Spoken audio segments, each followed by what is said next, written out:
Sorry, I forgot that this was sitting here. Just running around doing slayers while we're waiting for people.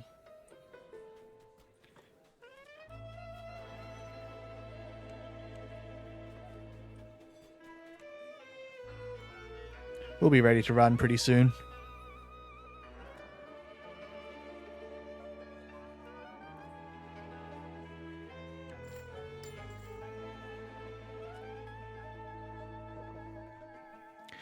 Today we're going to be running the last quest that we have in... Yes, we have the last quest in the second chain of Ravenloft to finish. We were running yesterday, but I take Sundays off as my weekend, or Saturdays, depending on where you're living.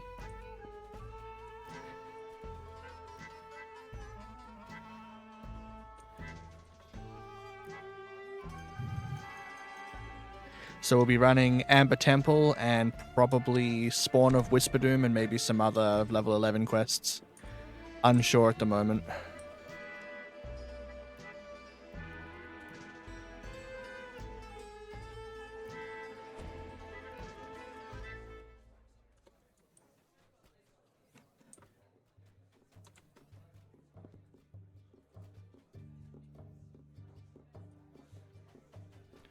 Is Sweet back in the Slay area? No, okay. Well, there's no reason for me to kill things just yet, because the person who is a little bit behind on XP isn't currently out there to get the Slayers. So how have you been, Zitterlock?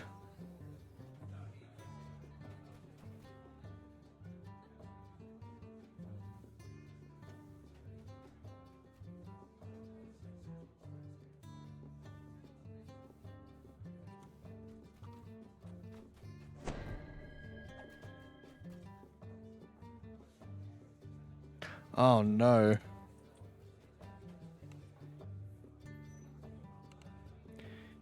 Have you got a good AC or fan and stuff to help keep it cool?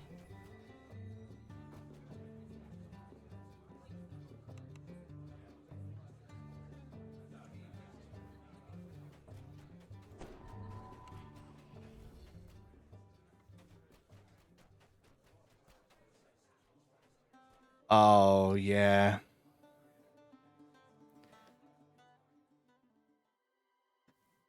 Heat is bad for that.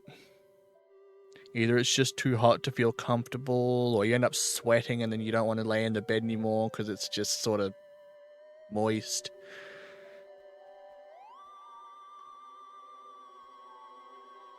Man, that sucks. I hope it cools down for you.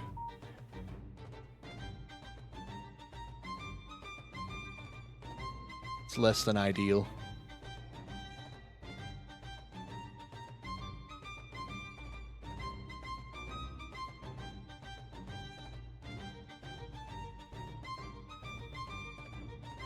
Yeah, I'm not surprised you hope it cools down. It sounds miserable.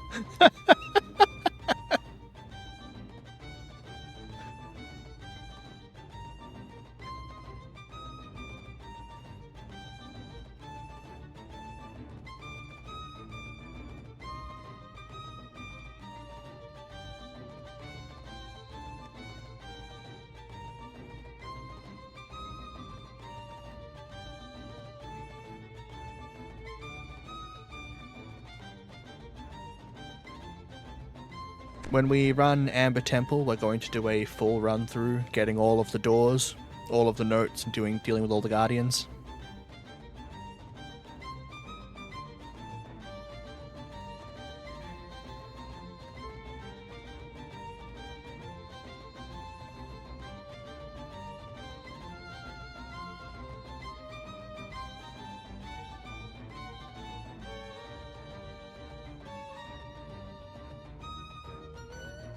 Yeah, we tend to run the whole thing. We don't normally run it quickly. We know how to. We can get it done in like 2 minutes if we wanted, but we like all of the optional XP because you can get about 40k from optionals alone.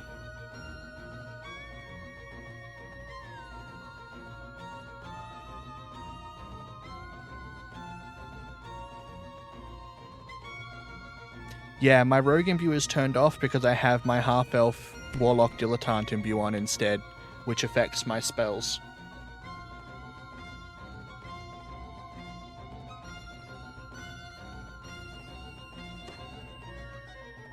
I have it on my bar so I can swap to it if I need to melee with things.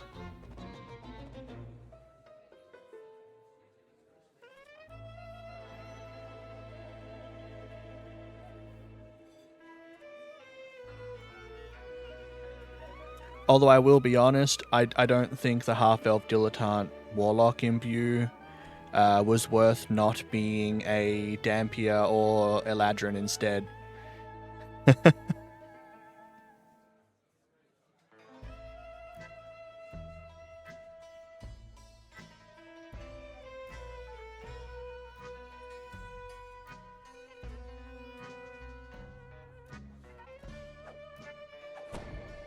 Yes, yeah, pure caster.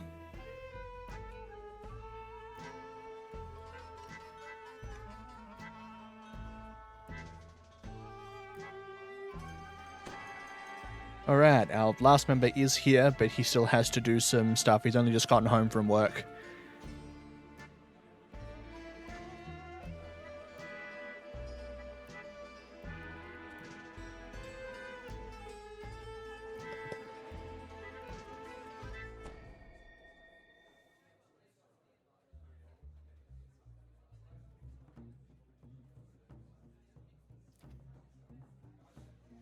One of the things I intend to do, which will be rather fun, is I'm going to do a guide for all of the quests solo that you can solo.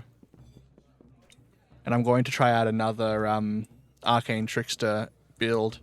I'm going to try a 12 Wizard, 8 Arcane Trickster, Illusion Caster build. So it's going to focus on using... Well, what's the instant kill illusion spell called? The Phantasmal Killer.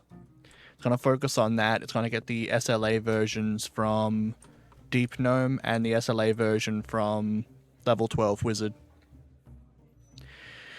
And for things that can't be instant killed with it, I have a combination of Presto and the Magic Missile damage dealing to back it up.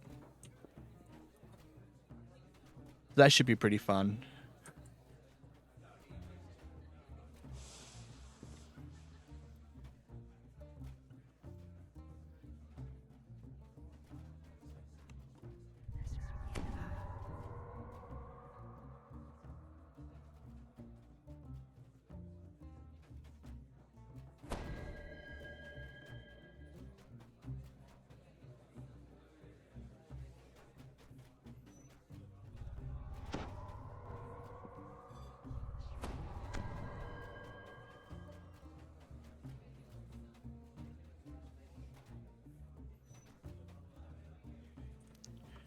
Yes, because the Wizard PK is the 4th core, not a tier 5 ability.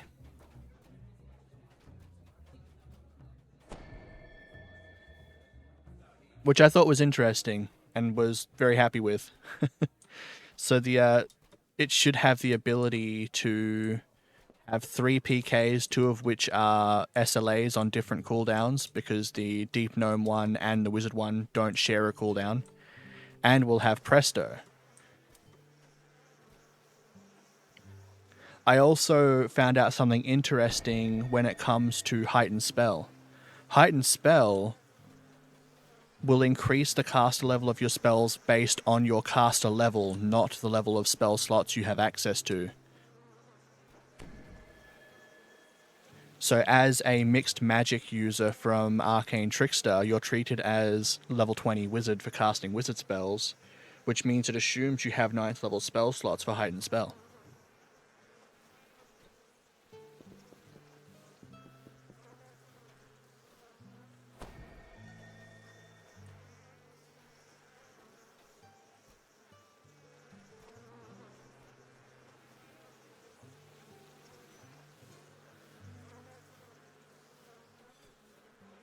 Yes. Yeah, based on the caster level for the levels you have. So if you're a 12 wizard, 8 arcane trickster who has mixed magics, you're treated as 20th level caster.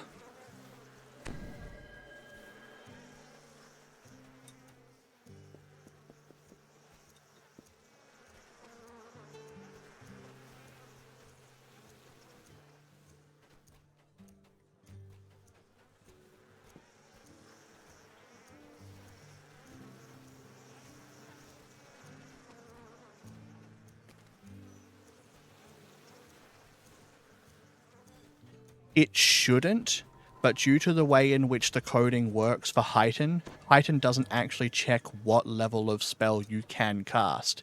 It checks what level of spell you could cast based on your caster level. Which means that it checks your caster level for wizards, sees 20, and assumes therefore you can cast 9th level spells. It's just a weird artifact with the coding of how it works.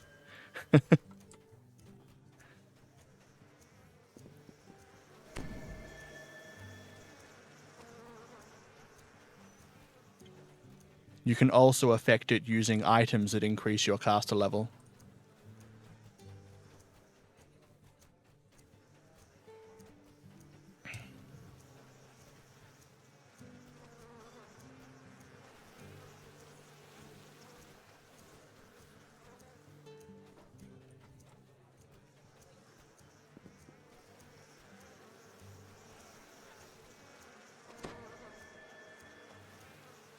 It is very strange.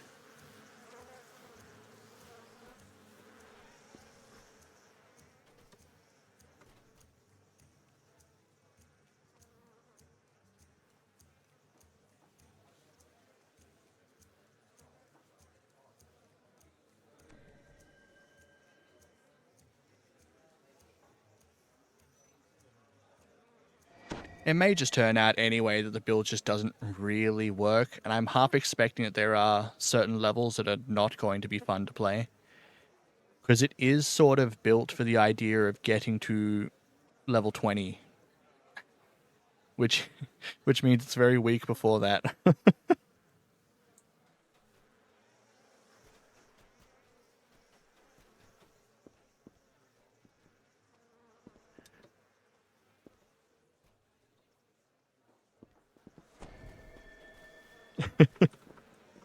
As a deep gnome, it's the first level has to be wizard. I'm not going to use a +1 heart to remove that. So I can't actually get the magical ambush until level 9.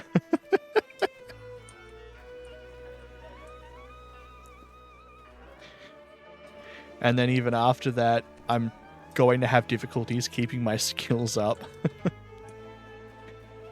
Because I have to front end all of my arcane trickster levels and can't spread them out while leveling.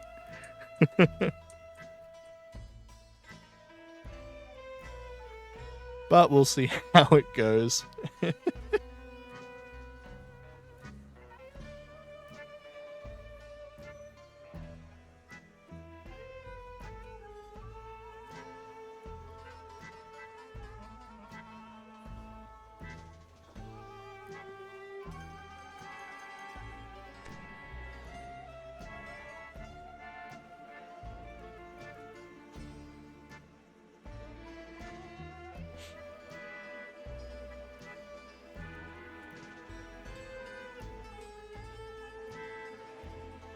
Oh, they're back in the Slayer area. I'll head out and go kill things for them.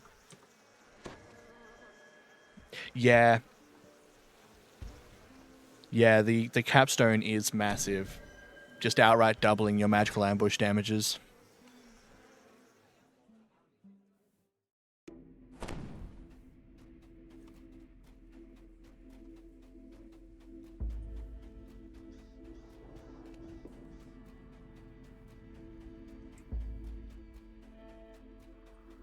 Although I will be fair, I was playing an Arcane Trickster last life as well, a pure caster one, but instead of going pure 20 Arcane Trickster, I mixed in 2 levels of Favored Soul and 2 levels of Wizard to get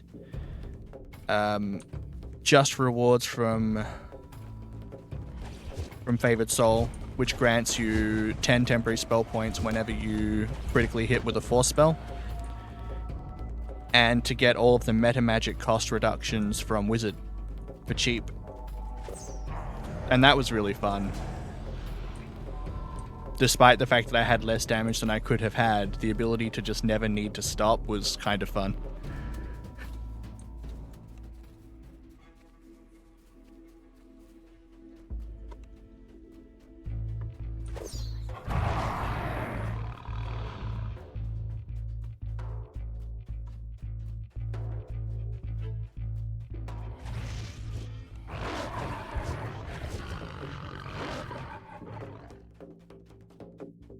There's a chest here.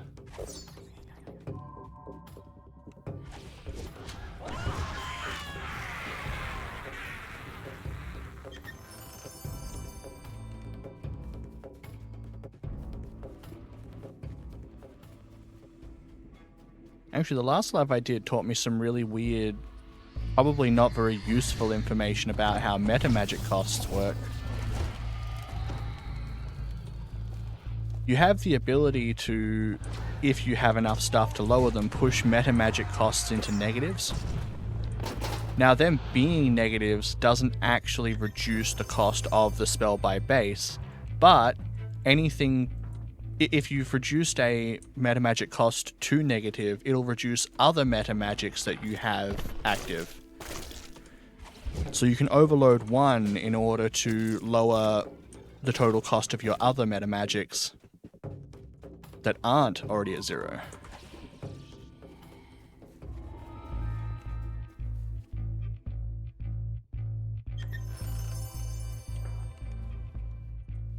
Yeah. One thing that was broken when I did an Inquisitive build on Arcane Trickster was that Spell Thief wasn't working on ranged weapons, and I don't know if they fixed that.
My entire group sitting down there soaking up XP from the Slayers. While we wait for someone to come back from routine once they get home from work.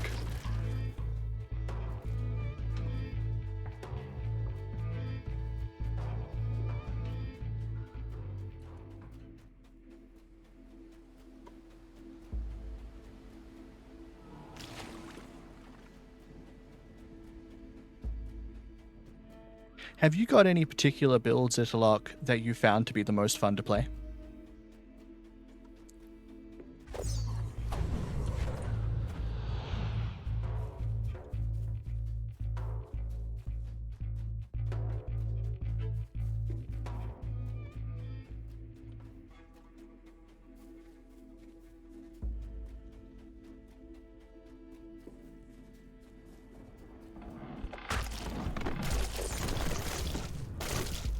Depends. So you got lots of builds that you really enjoyed then?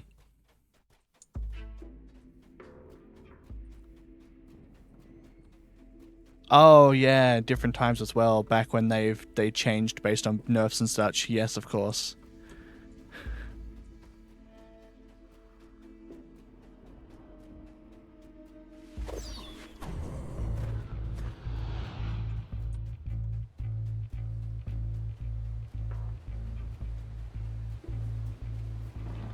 Pritzilla build I have tried in relatively recent days, actually, and that was kind of fun. I didn't finish it, it was just sort of, I made it to run with a guildie who happened to be in a different level range to what I was at the time.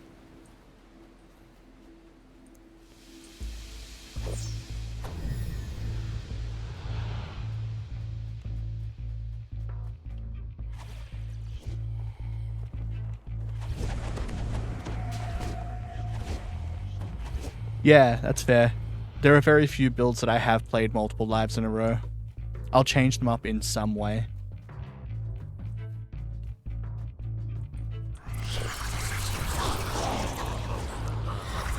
Whether or not I'm changing it up completely just with a completely different build, or like this time where I've changed how it's built, so I've gone to a pure arcane trickster as opposed to a cross class.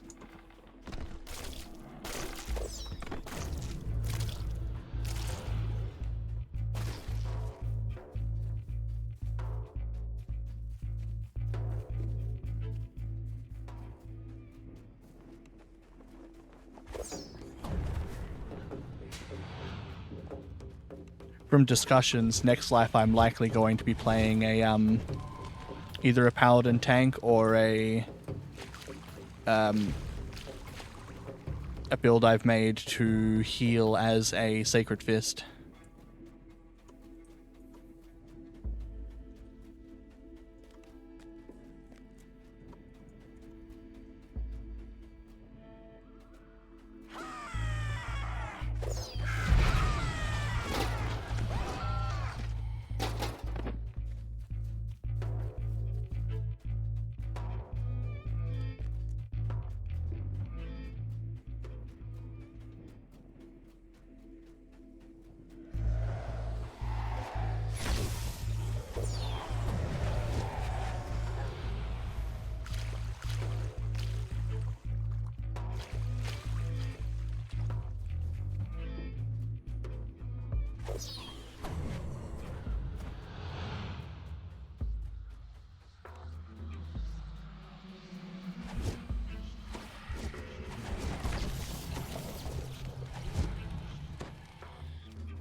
Oh, that's different.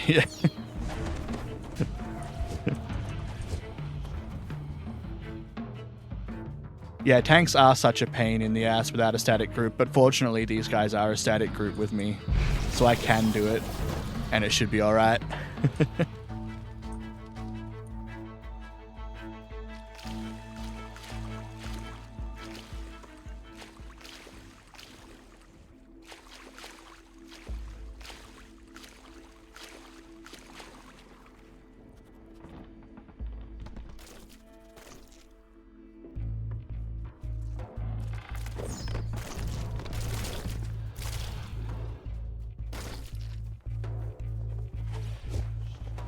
Sort of the same with dedicated healers, they can be rather rough if you don't have a static group.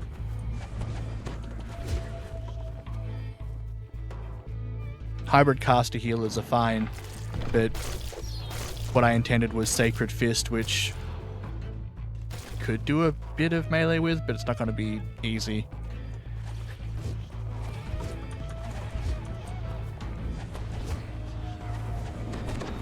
Alright, I'm going to have to recall for SP.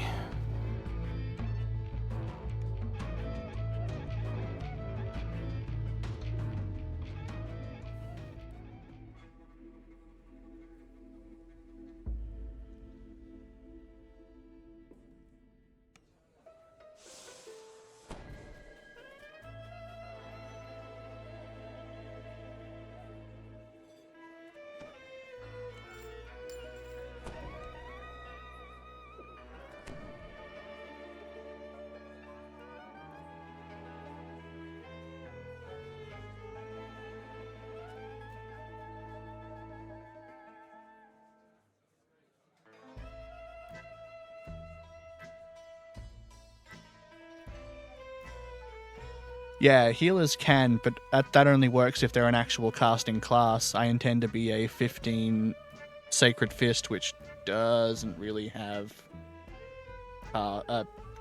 damage casting spells.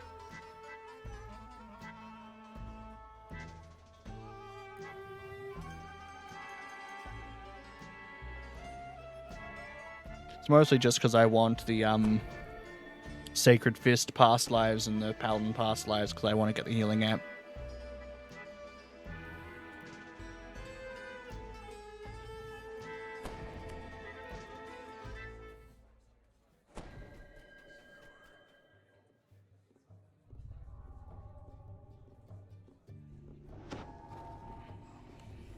I guess, but that's like a 15-second cooldown, isn't it?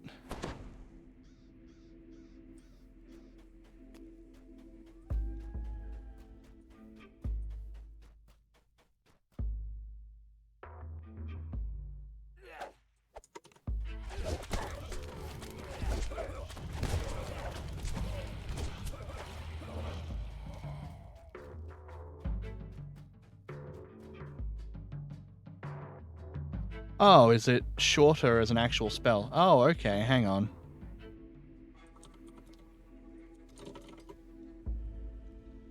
Incinerating Wave.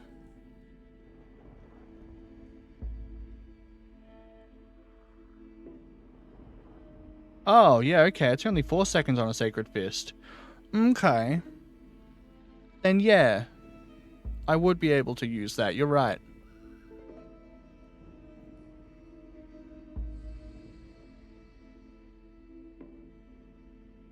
I'll also have stuff like Keybolt.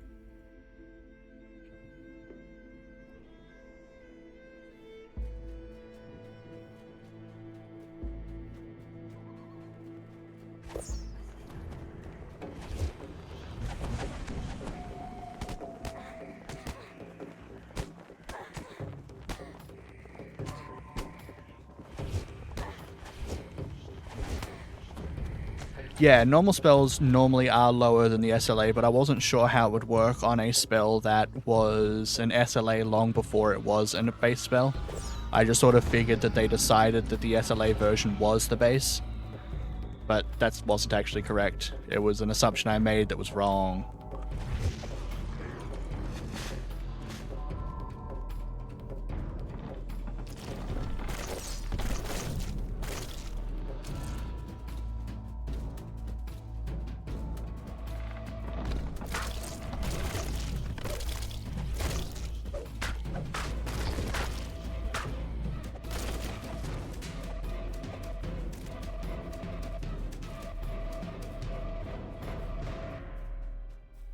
I'm not actually sure why I assumed that, never actually looked it up.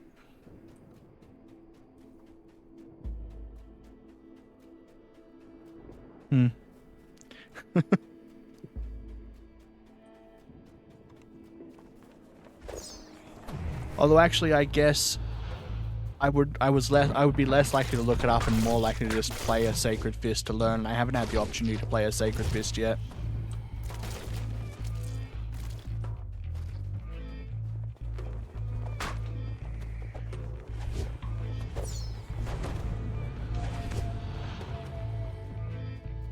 Fair. It's sort of like playing the Dragon Disciple Monk, where you're just spamming the hell out of your key spells.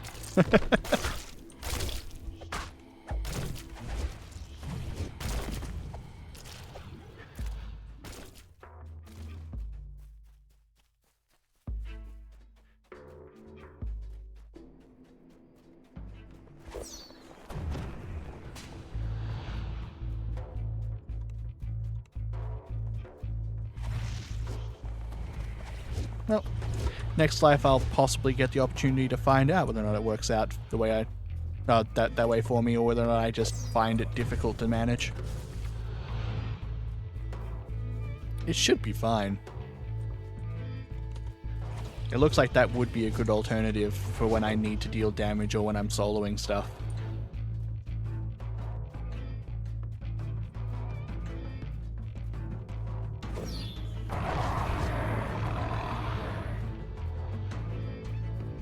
It would be much better if I could get enough points into Sacred Fist tree itself to turn the fire damage into force damage. Not force, fire damage into light damage. But even as it stands, the force portion of it should be fine.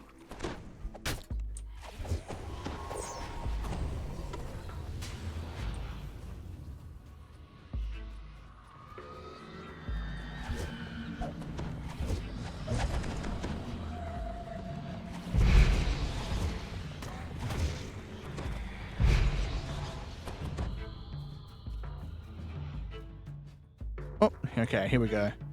He's back.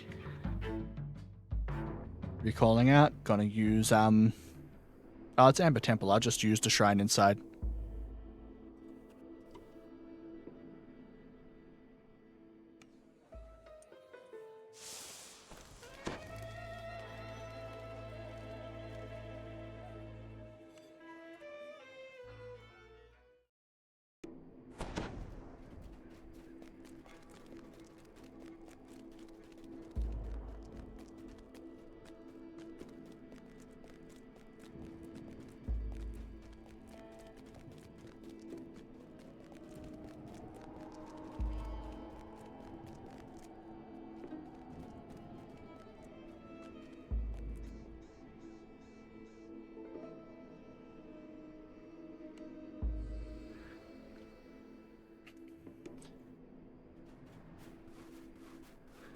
All right, let's get it.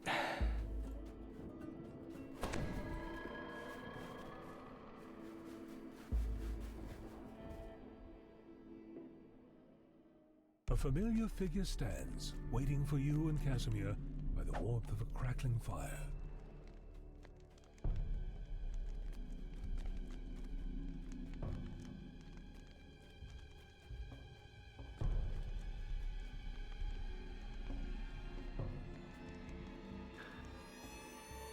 Silly poo.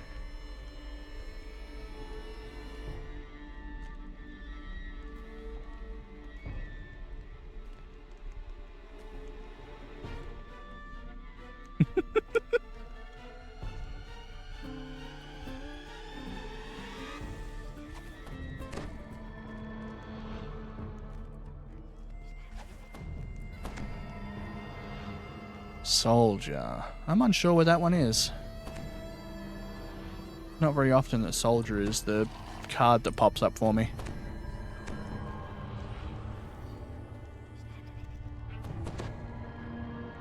I'll get to find out though, because we're going to run through the whole thing.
Alright.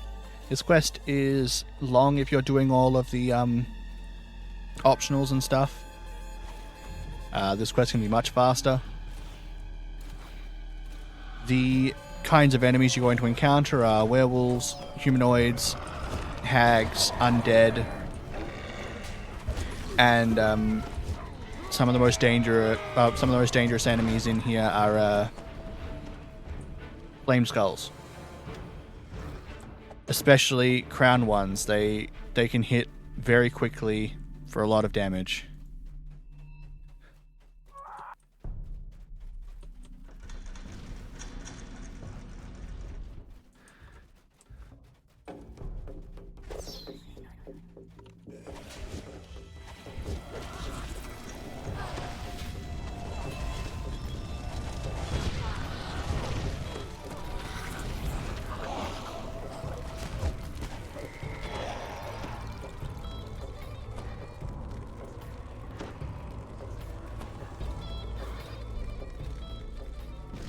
Ooh, spicy.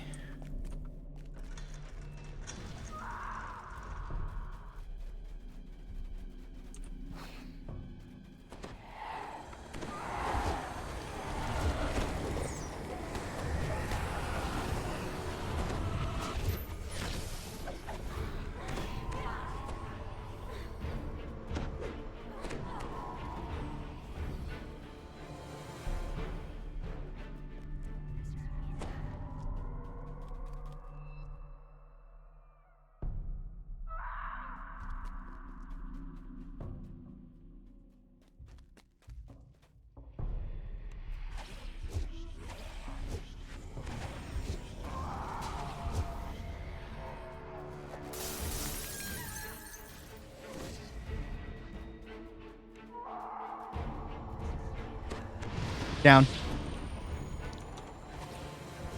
So, normally, if you're doing this quickly, you'd come in through the door that's up there, drop straight off of here, and run through this door.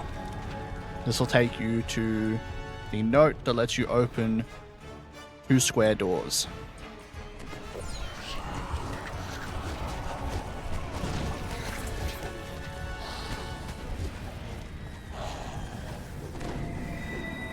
As you can see, the flame skulls are messing people up.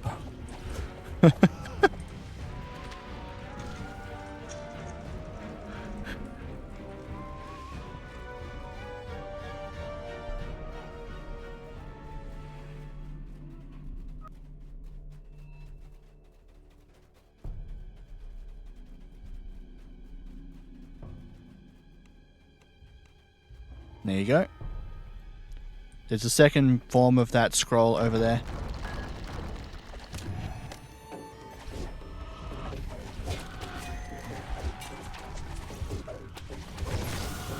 Killing all of the skeletons down here spawns a named skeleton up the stairs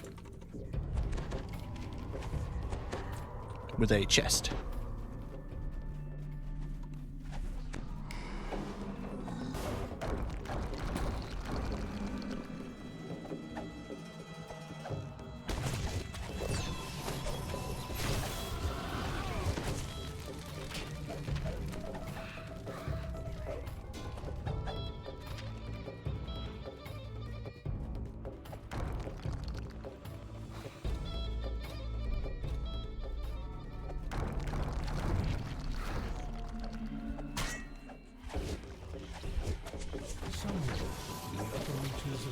Temple, a hulking door thuds shut. That DM text signifies that the named guy has spawned upstairs.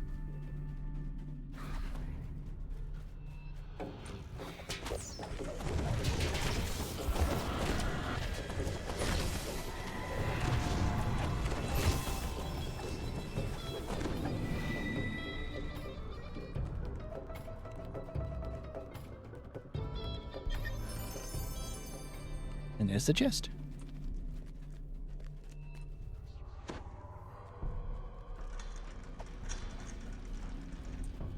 What's kind of funny is that optional closes this door, which means you can open it a second time.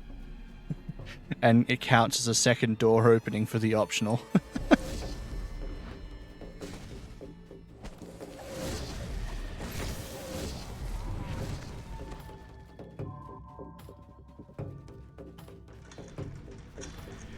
After you go and get that scroll, this is where you'd go up to get the last scroll you would need in order to finish the quest normally, quickly.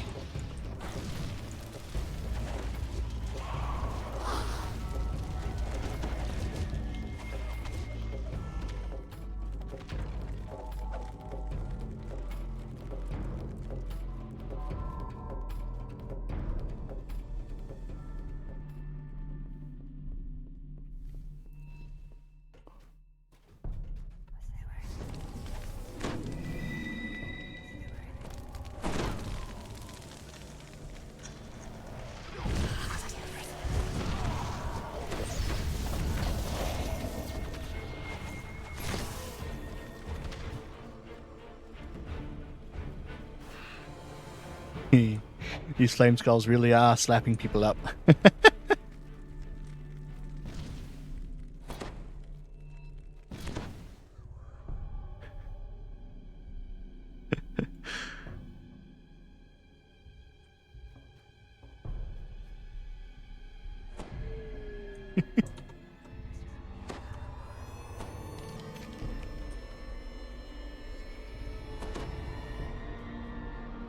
There are a few things I fear on this character.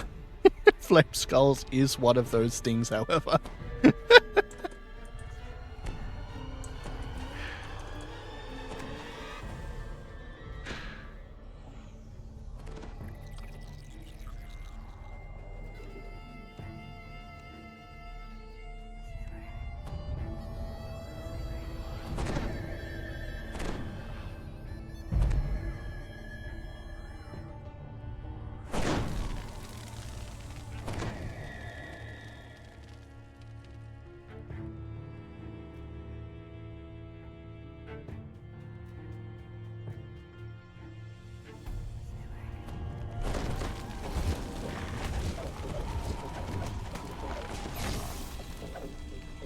I'm unsure if you actually need to pull these levers, but I do every time anyway. The scroll that was on that podium is the last one you would need in order to reach the end of the quest.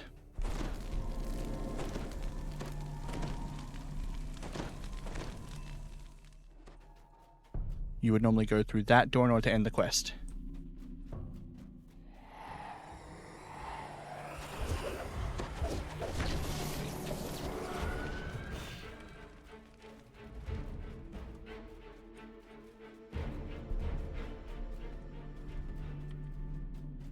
I'm glad I have teammates. They tell me when I have missed rems.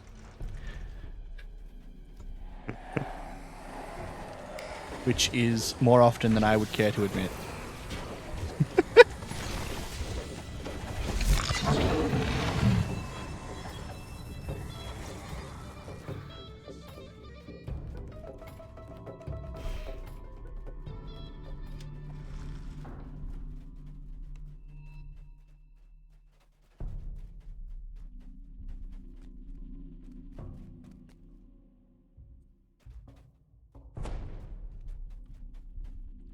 Even on characters that I have had high repair skills on, I've never actually understood what happens when you repair those. They never seem to actually get up and move. I don't know if despite having ranks in it and high int just wasn't enough, or if they just don't do anything when you use them.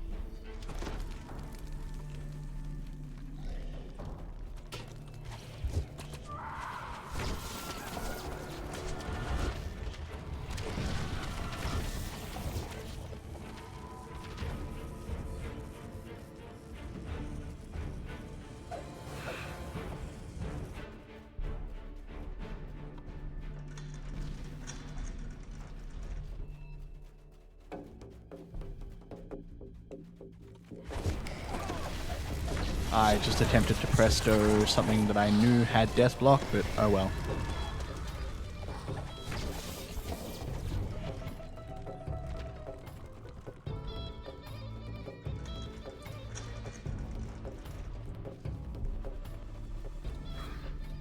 Now, using each of these sarcophagi gives you a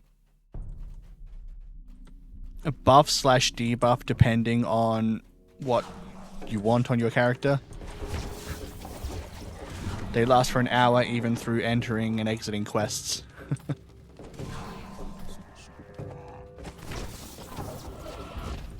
And yeah, that's fair. I think a lot of people did after they made it so all of the scrolls spawn in all of their locations every time.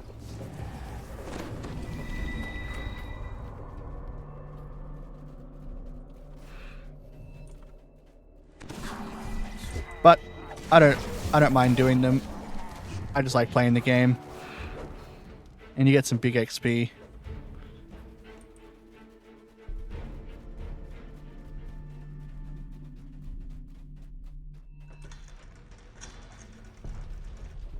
An enraged scream, mingled with the howling of wolves, echoes from near the entrance.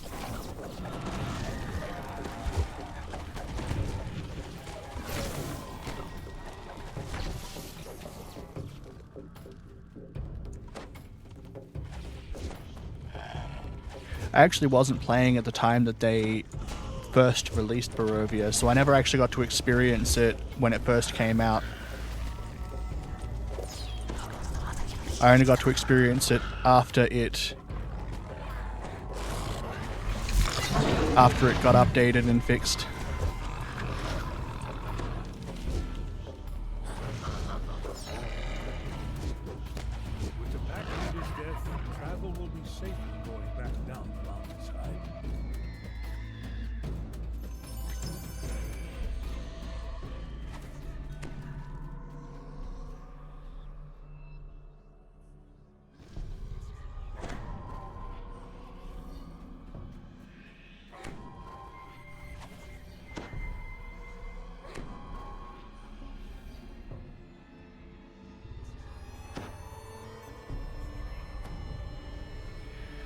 All right.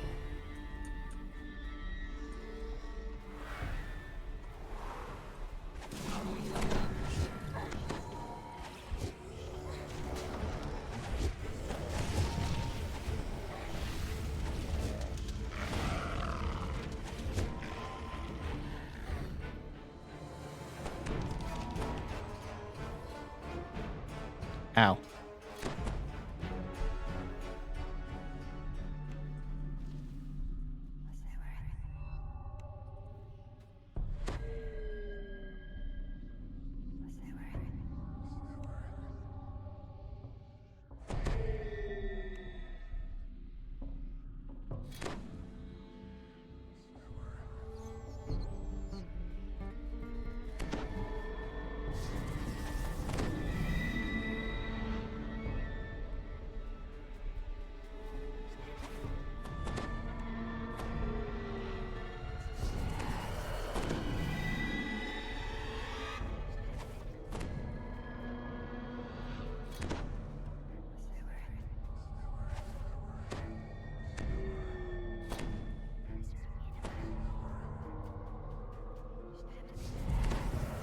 Whew. Well, that was almost a wipe, but we're okay.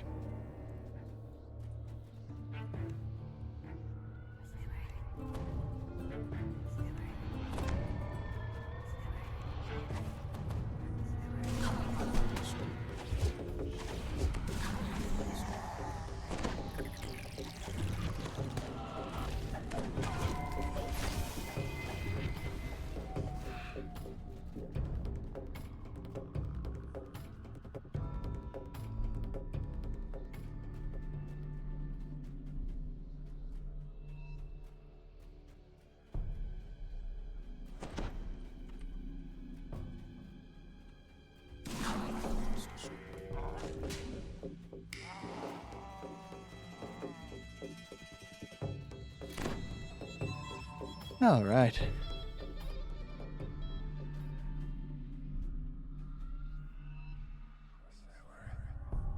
So maybe we shouldn't have done this one on R6. This is probably the hardest one out of this set of quests if you're doing the whole thing.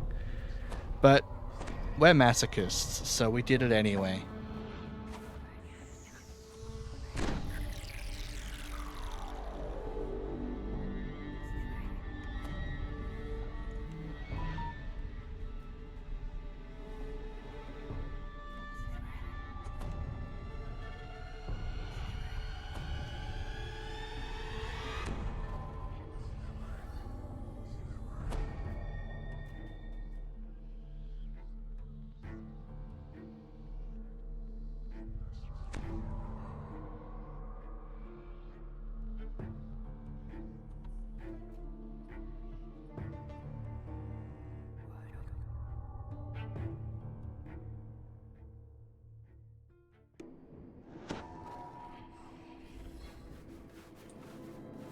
Due to deaths and death penalties, they've decided they're going to shrine again at the beginning.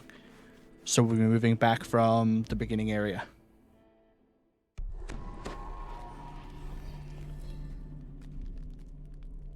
While we're here, we can go and grab the chest for that named werewolf that attacked Sweets.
So, once we've finished buffing up, I'll go grab the chest from the werewolf. It spawns in that first room that we fought enemies in. One to the left here. It's a chest I often forget ever exists and don't go and grab.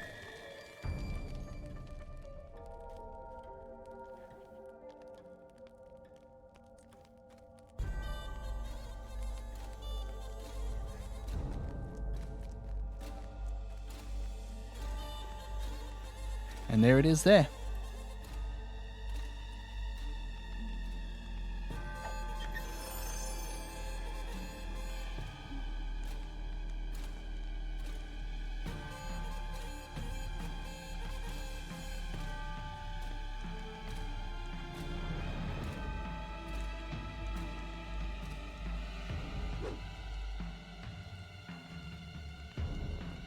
Alright, so we're probably going to go back to where we were before we died, or we're possibly going to stick up the top and go open the door that was past the first shrine.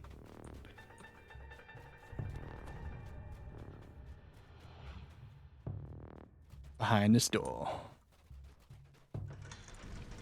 There are other ways up here, and we normally get here through other means.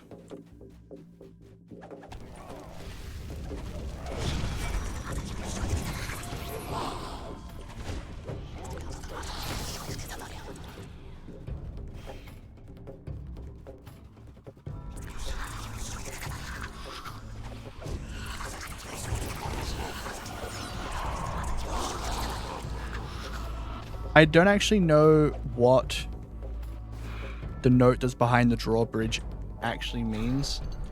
I assume it, mattered before all of the notes were everywhere.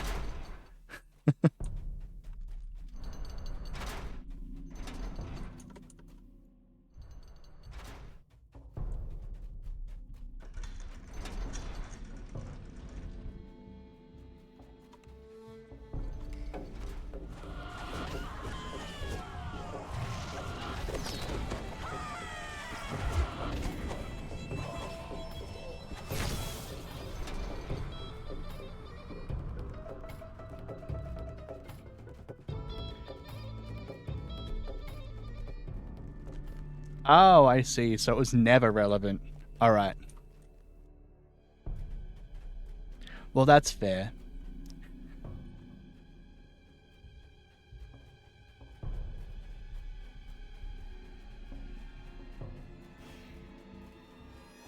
So it's sort of like those dark secrets then in Isle of Dread, where they're just sort of mystery baiting.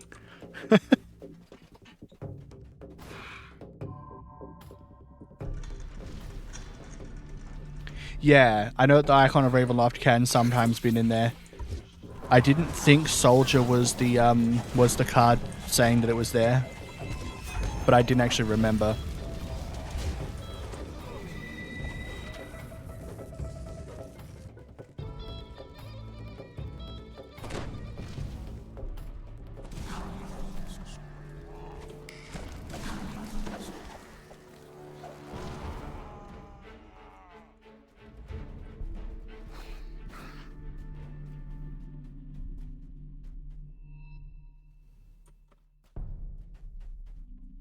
Out of curiosity, do you know what the necklace is dropped by the guy in the classroom looking area? Do you know what that's for?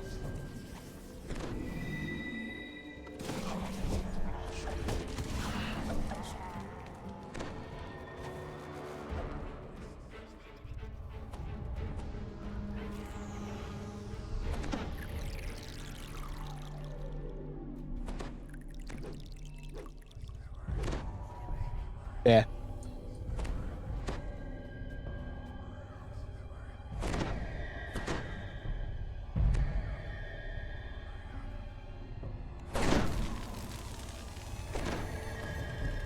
So from here we're going to go up the stairs and head to the left, grabbing the chests that are up there behind the alcove doors on the way.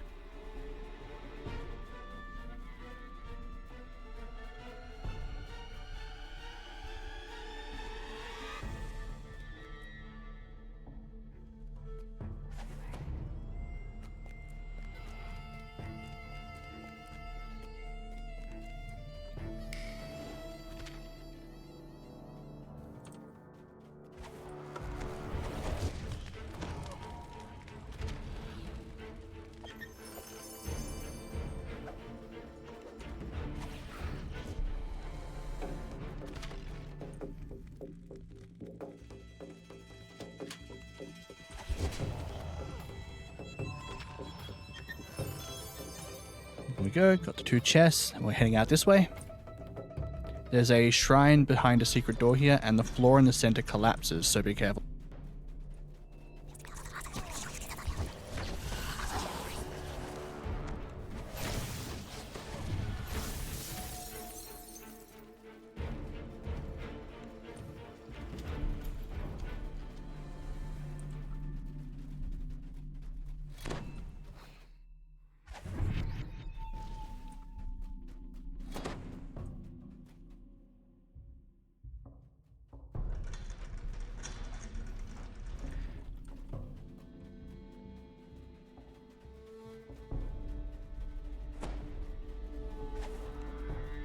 Take him out. In here is a guy with a necklace that I'm unsure what it actually does.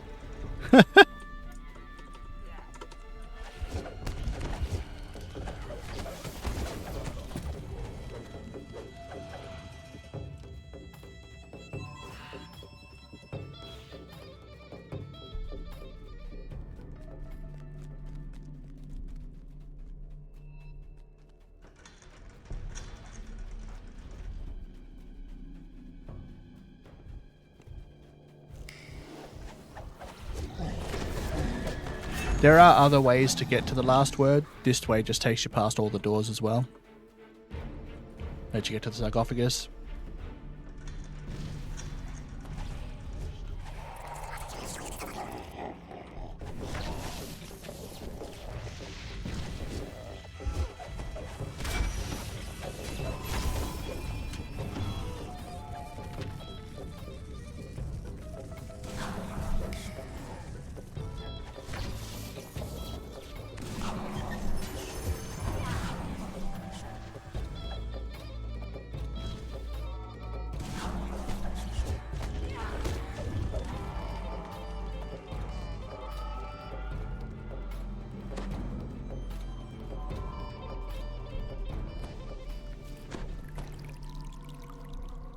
So from here, once you come back up the ramp, you'll step onto this swirling gateway.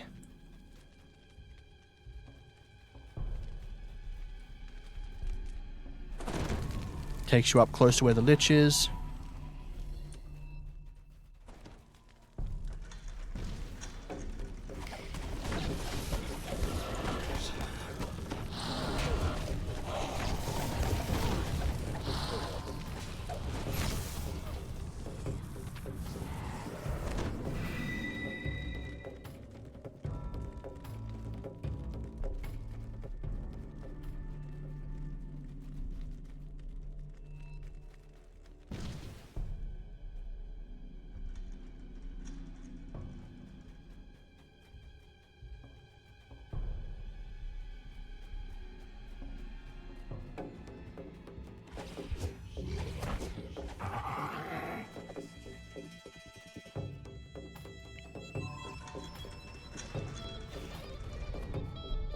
In order to heal this guy, you restore him.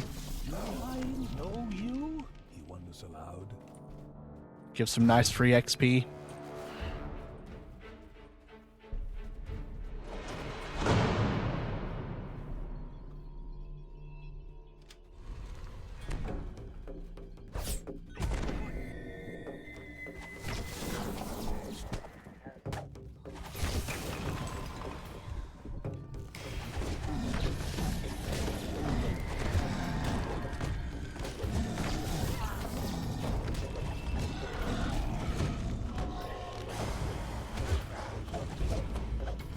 Take out the lich.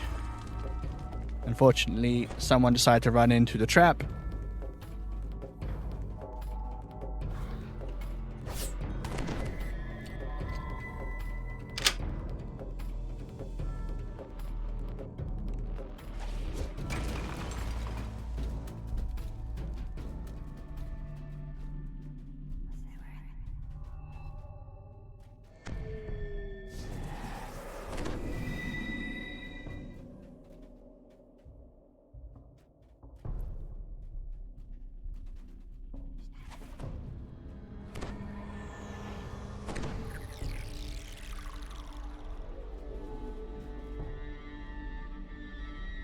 We have a very funny group sometimes.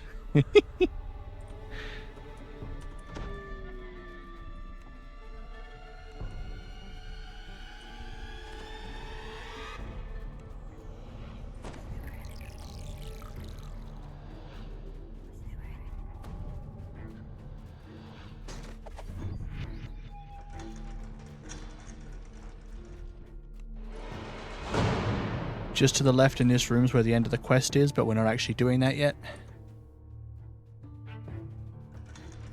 We want to go down, get our loot, and stuff like that first.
Alright, so we're getting the last lot of sarcophagi that we need in these two doors.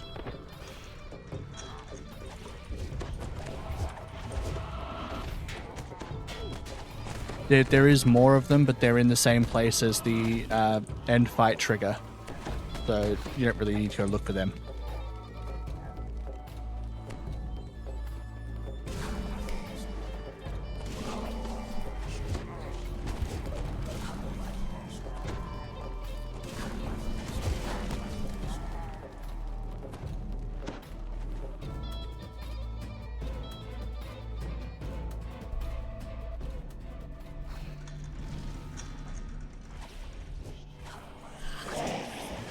Flame Skull, I saw you. Another one there.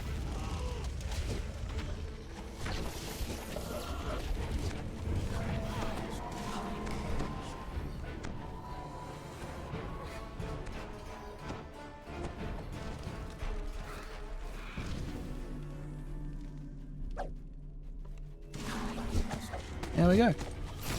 Now we'll be heading towards the final fight, including the path down the path that you would normally go down to do the quest quickly.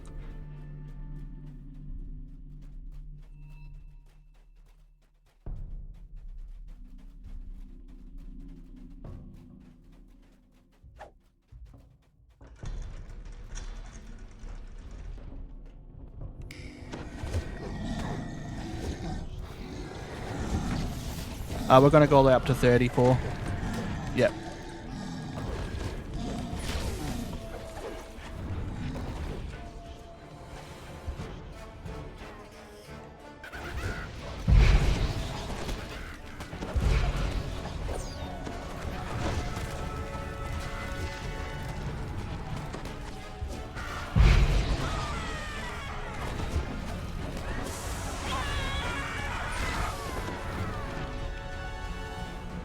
Ouch.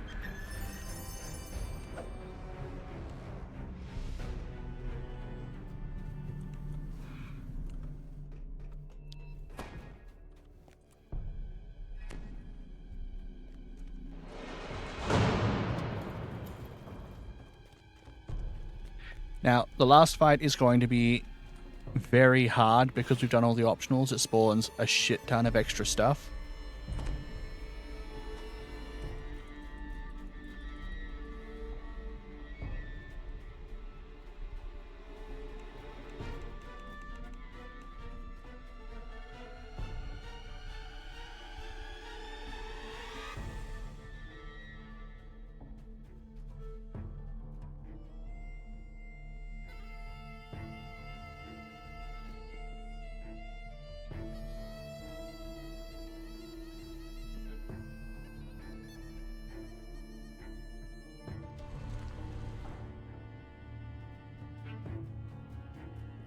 We're doing a quick check because we didn't find the icon.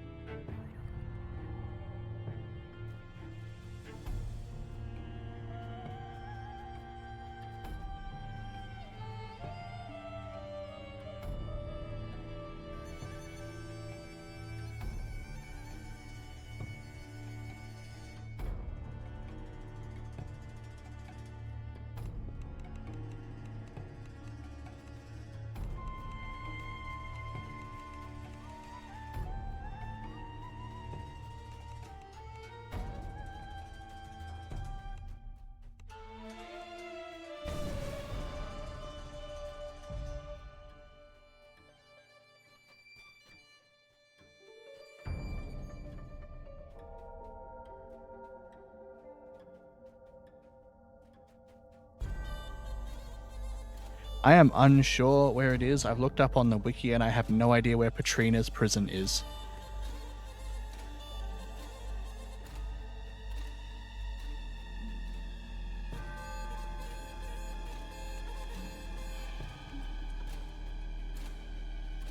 The RP room?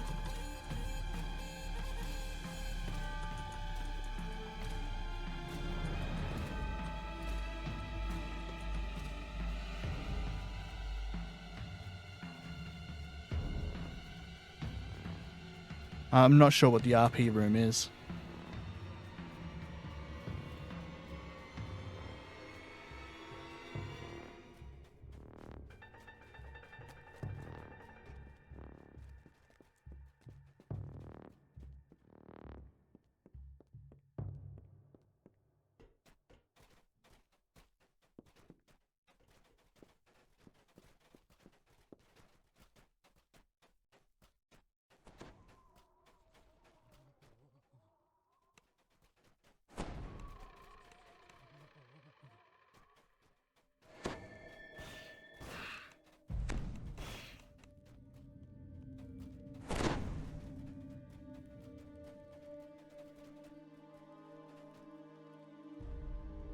Where she tells the Shadow Elf some stuff?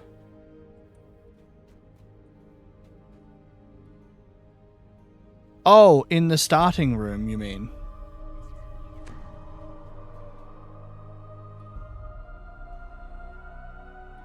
Like, do you mean where you first get the card stuff?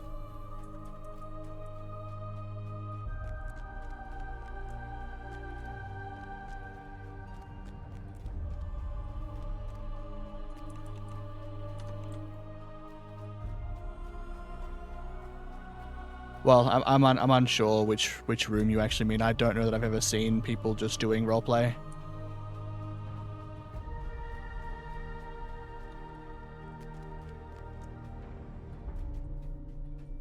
The very last room. I was looking in the very last room. I couldn't find it.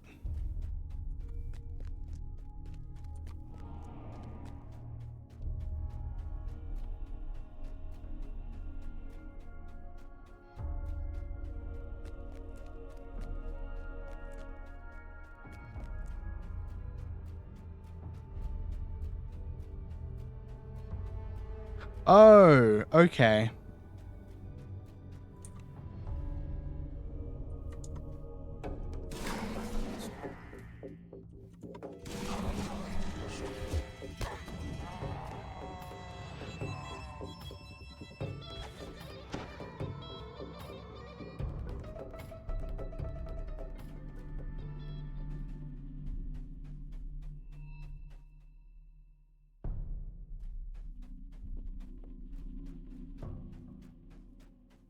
Okay, thank you very much.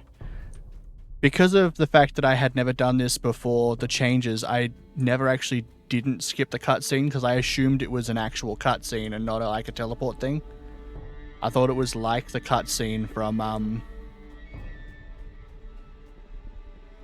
the Spinner of Shadows quest chain.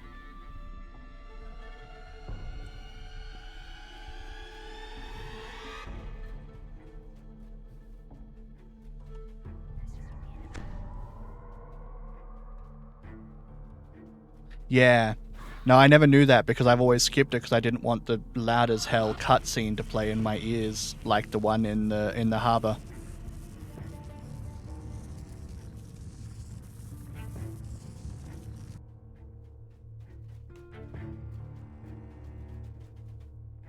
This is the sarcophagus of Zudum that Casimir was searching for. You call out to him, and moments later, he arrives.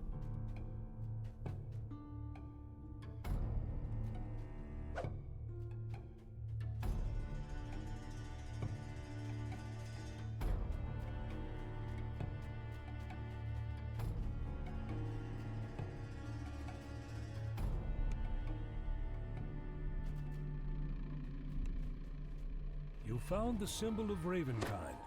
Surely it will be. Thank you very much.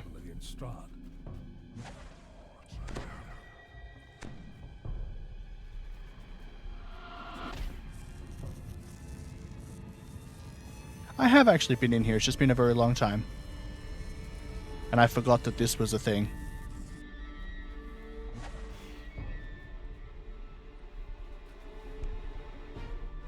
And get ready.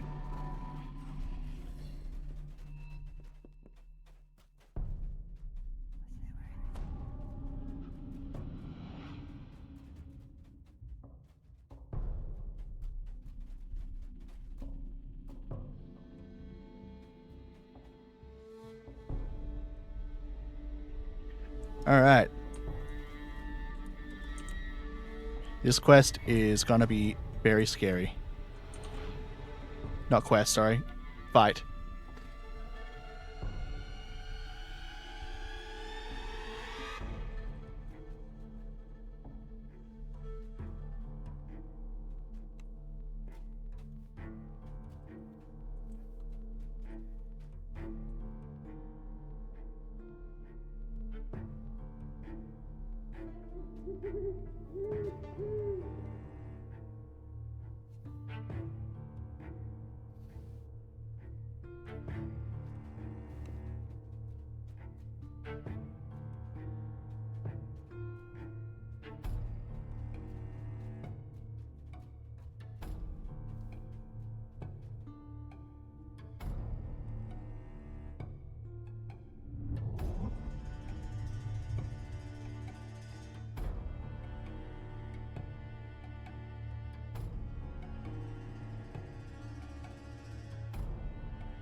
The battle. Here we go. Of your soul begins.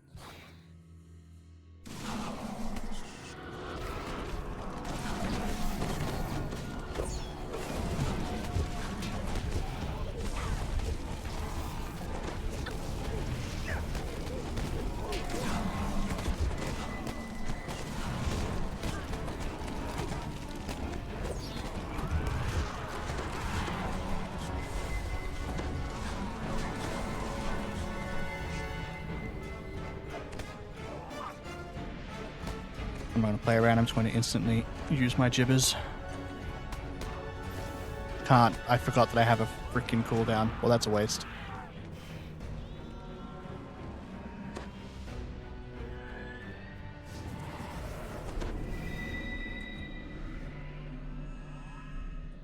They did it. They didn't need me anyway. It's fine.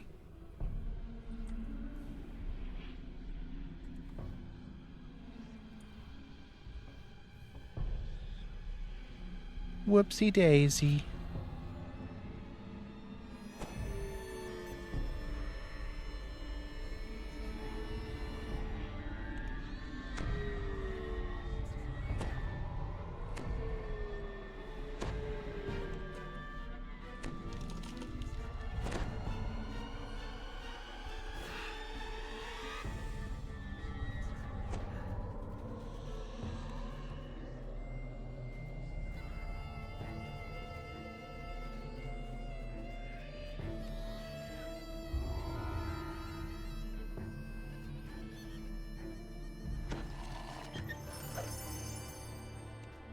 There you go. Those are the optional XPs. That's why we run the whole thing as opposed to just doing it quickly.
Alright, I'm going to put a... Oh, sorry.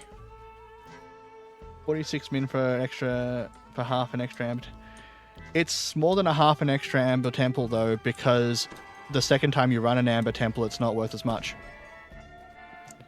I'm unsure how much I got. Hang on.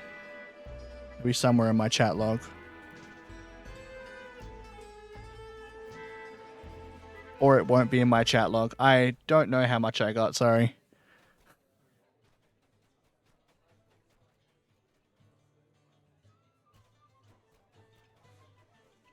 Oh no, there it is. Okay, hang on. I got 1,350 Reaper XP for it.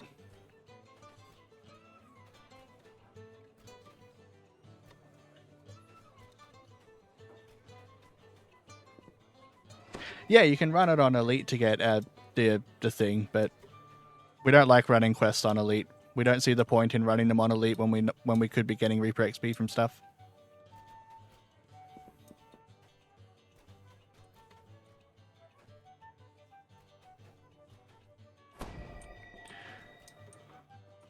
Alright, I'm gonna put us into be right back for a couple of minutes. I gotta go bio stuff and people are leveling up. We're going to run Spawn of Whisperdoom once I'm back. I'll see you guys soon.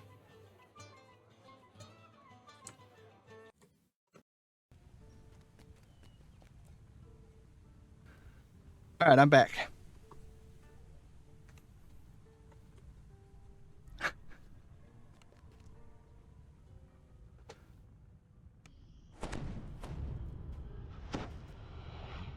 And yeah, that's fair, Zit. Oh, actually, I'll call you Zitalog. I'll call you the whole name. Zit seems mean.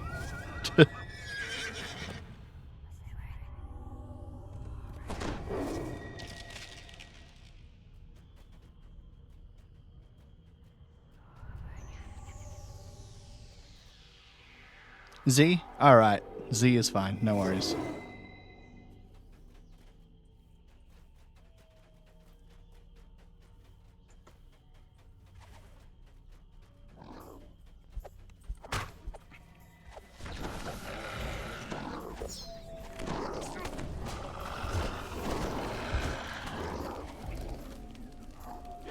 We're probably going to take level 14 after this quest. At which point we'll probably go and do the last quests in Barovia.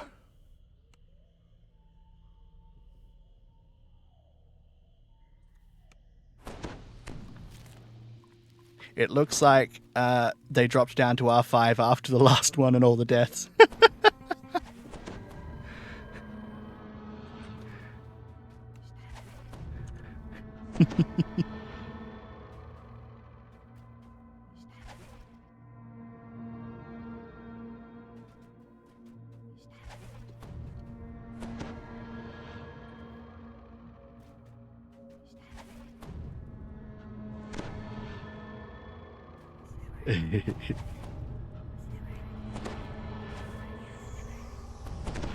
I think I did. I forgot to sell and repair. I'm good at the game. I don't know why anyone would accuse me otherwise. Yep.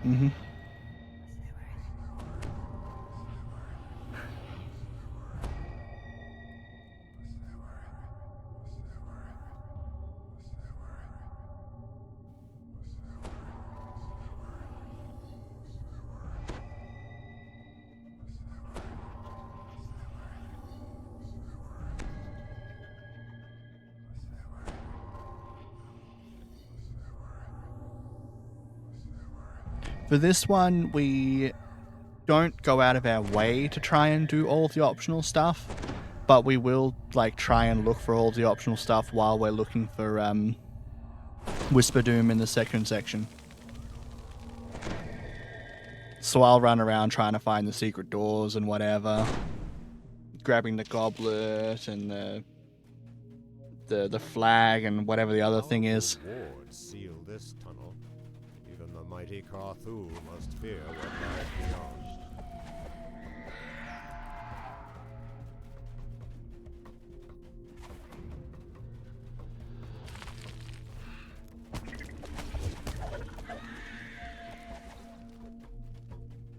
The spider webs stop here. The village.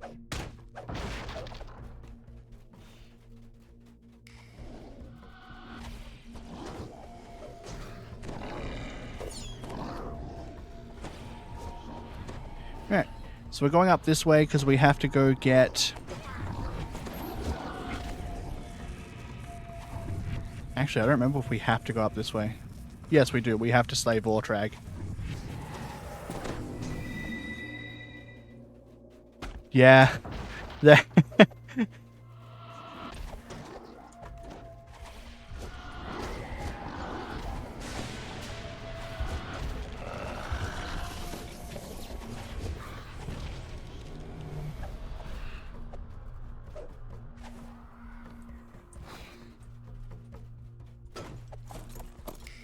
Pick you out of existence.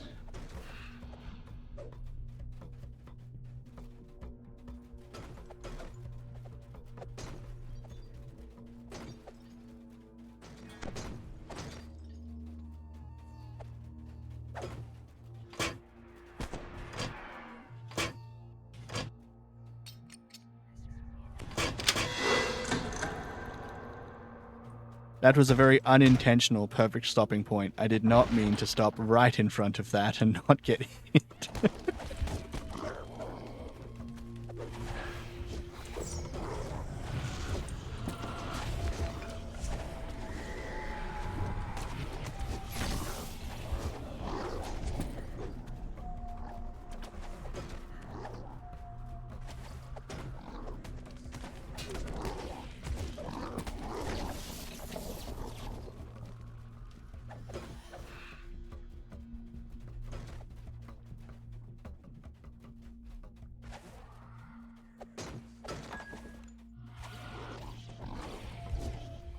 There are lots of objectives in this quest that do not turn up on your quest objective log until you enter the area that they're in. Which means if you never enter the village, you'll never realize that you're supposed to go and kill the guy in there.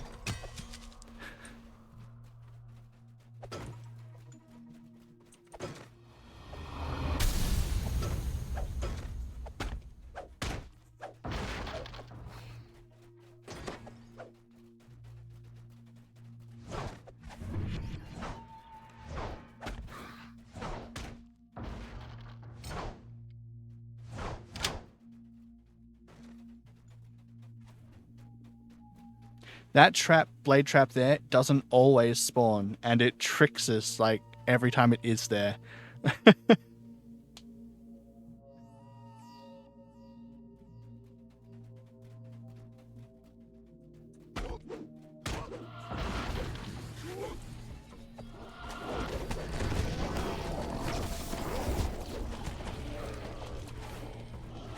Ooh, nice. We managed to take him out before he went gaseous.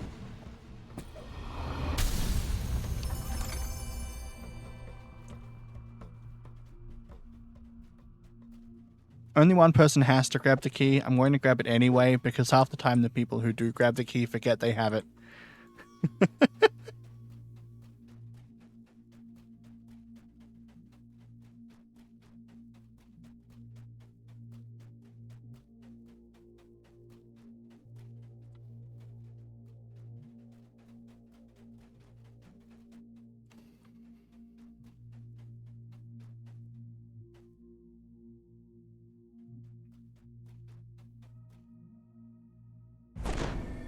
Take a drink. My throat is parched.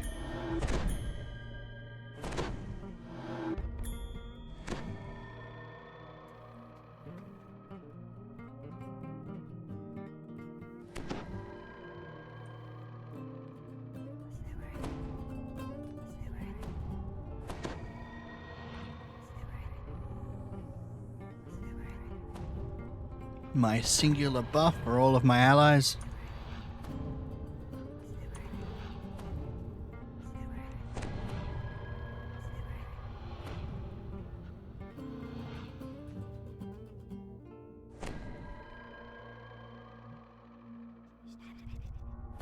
I just realized I never used my spider mask.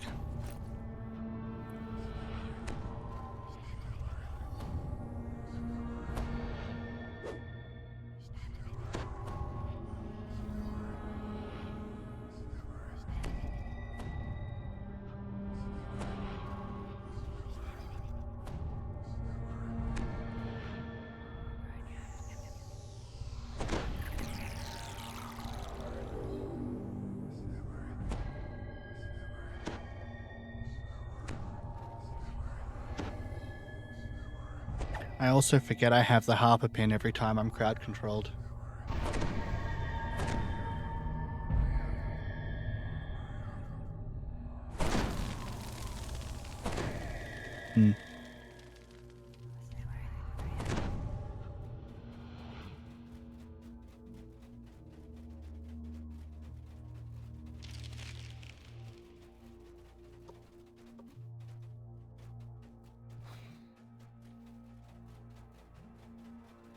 There's a bag.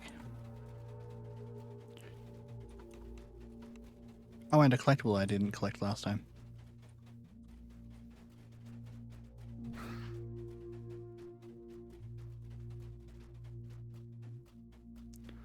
Oh god, what the hell was that?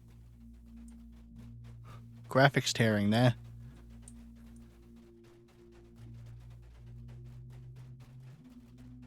The village.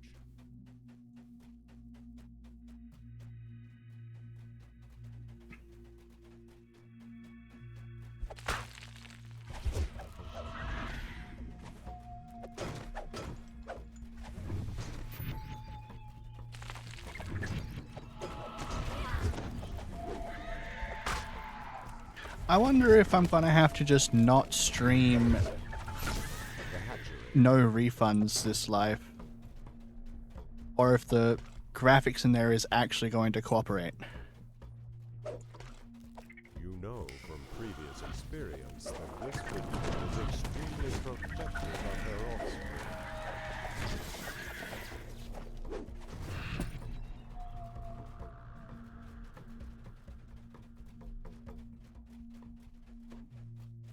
The hatchery.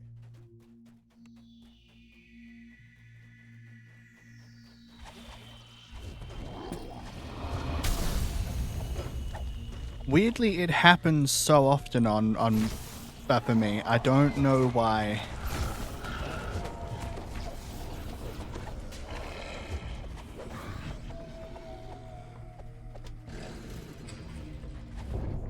It might be I just get really unlucky in chains sometimes. So I will have it occur and then I will leave the quest, reset the quest, restart my game, log back in, and it's still there. And that'll happen like 6 times in a row before it finally stops. Because my luck is weird and comes and goes in waves.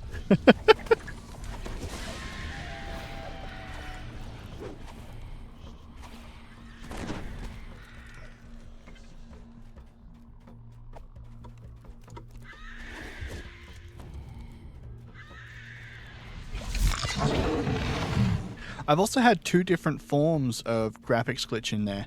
Sometimes it's just like a flashing tearing. One time I had the entire quest was like cut in half with a wall. It was weird. Caves here have been set up to function as a hatchery, with Whisperdoom's daughters creating an army of their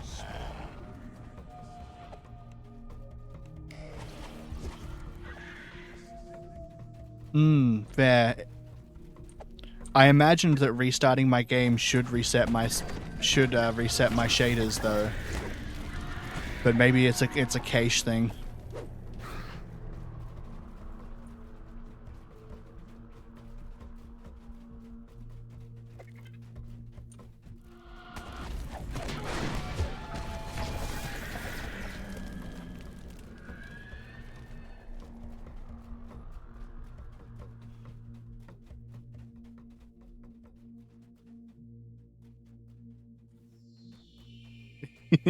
Yes, most things are cache things. No, I haven't. Your camera can detach? Oh my god. That would drive me nuts. The hatchery.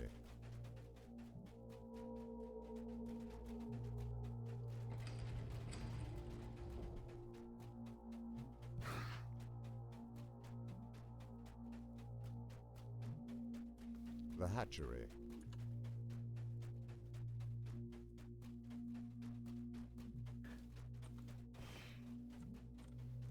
Fresh kills hang from the web, the remains of former adventurers. No, I have never had that happen. That sucks.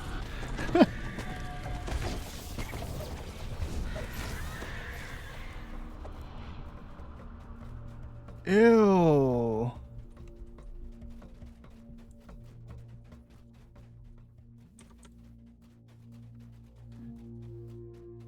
Oh no, that's less than ideal. The hatchery.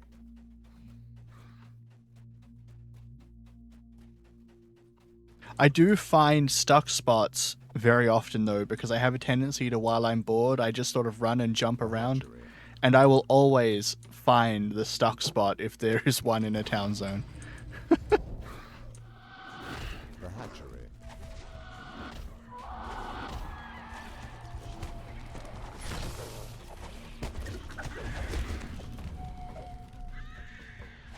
hatchery.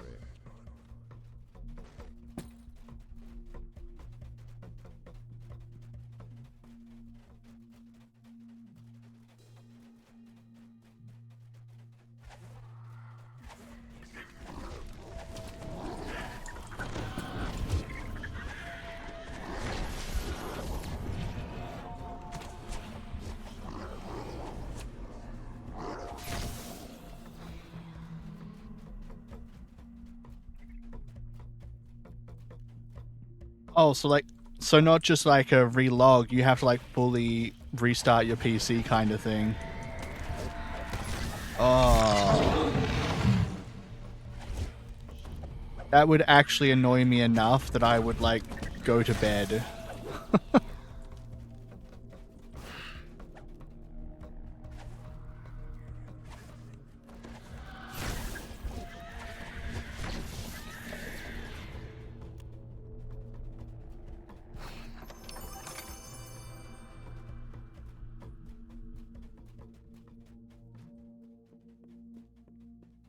That's very, very, very bad.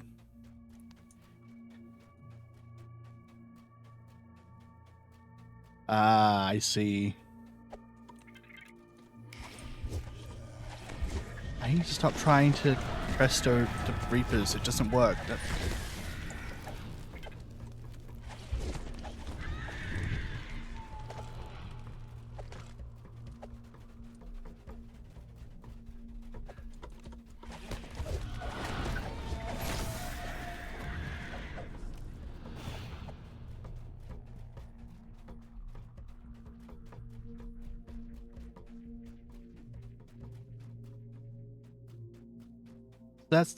So if that's a Microsoft issue, that's not even going to be something that can be fixed by SSG.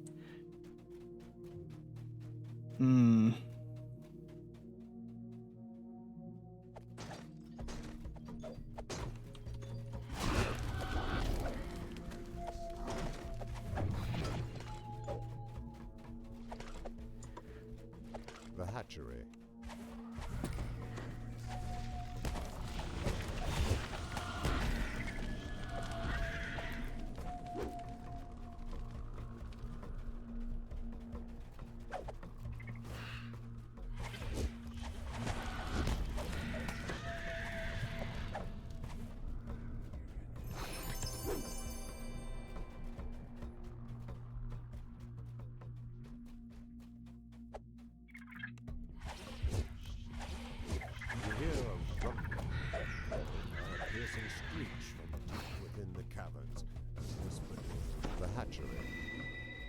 The hatchery. The magical wards have lost their power now that the Carthul enchanters are dead. Yeah. Glitches like that are rare, and it is a very good thing that they are rare, because, man, Microsoft would have, like, no customers if that was common. Zombies shamble back and forth through the their bodies marred by severe spider bites.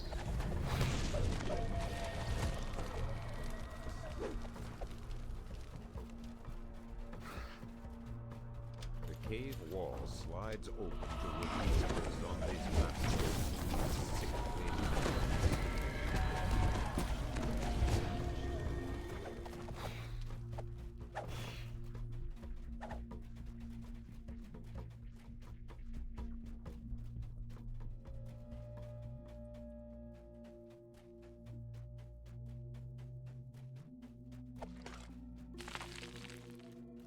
I can never remember the layout of the tunnels in here, because I never explore them all every time.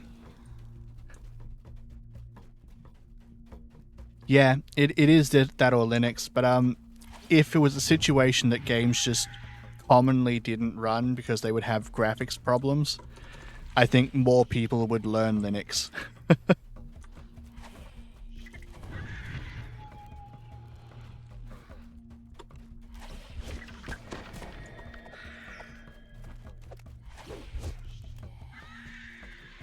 It is behind, but it would be more user-friendly if more people used it and would create their own versions, specifically with the intent of being user-friendly.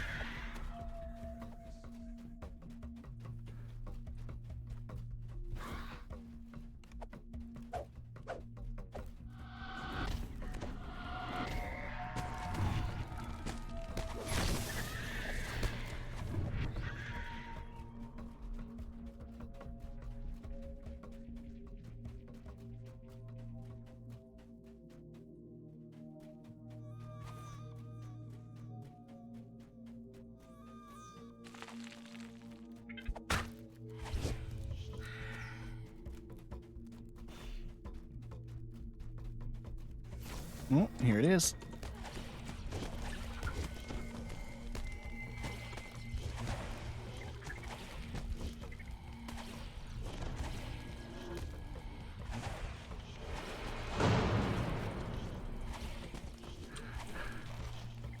Whisperdoom's lumbering mass crashes to the ground and twitches. The dreaded spider is a threat no more.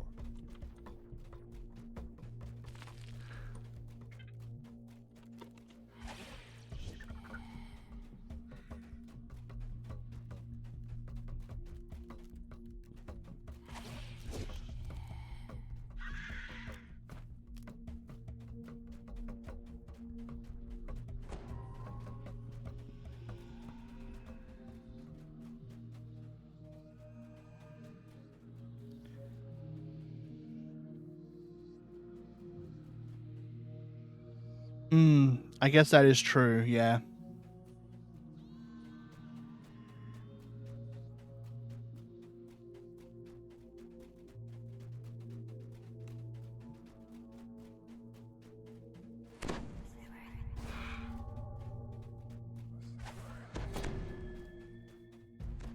Oh, yeah. Linux is an incredibly complicated system. There are some that are relatively simple, but even relative simplicity is still complicated.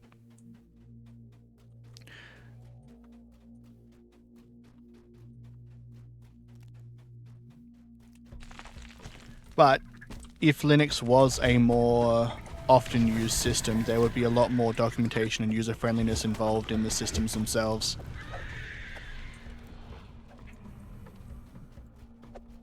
The only reason it's so user not friendly is because people don't use it because it's not friendly.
Yeah.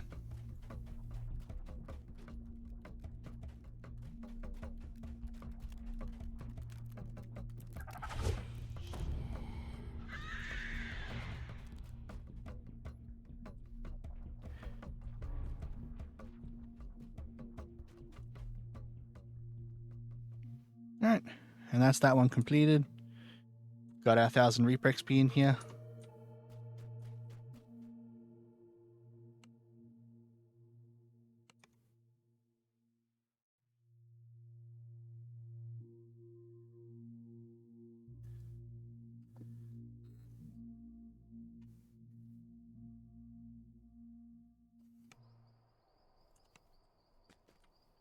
Yeah, and you've done all of the level 11 Deserts quest already anyway.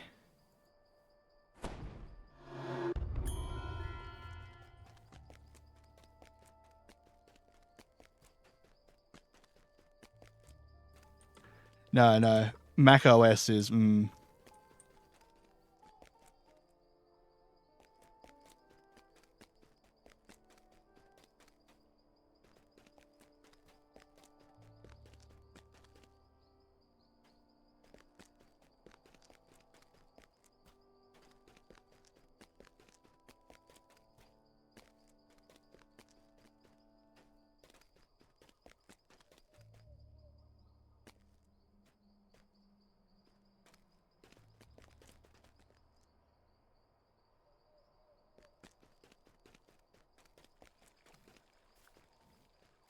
Alright, I'm going to take my level.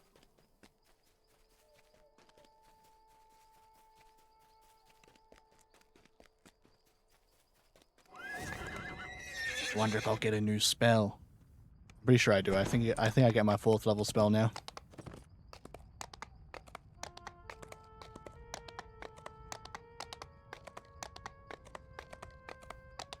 Oh, nice. I've never worked in IT. I've done... I did a... I think it was Cert 3 in... what's it called? Programming.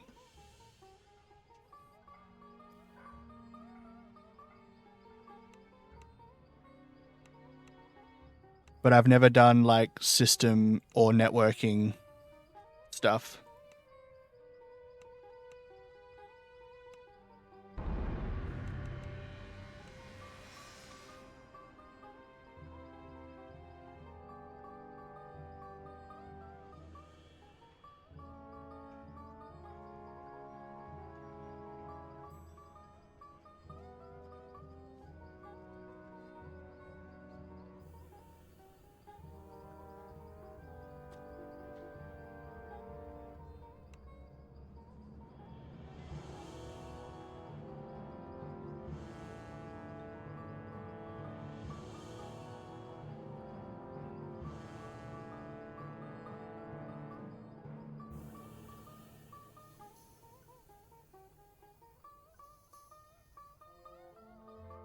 I can't believe printers are so commonly a bad, like, having issues. Printer issues is like the #1 problem in every office. I have no idea how every printer in the world has printer issues from the day you get them.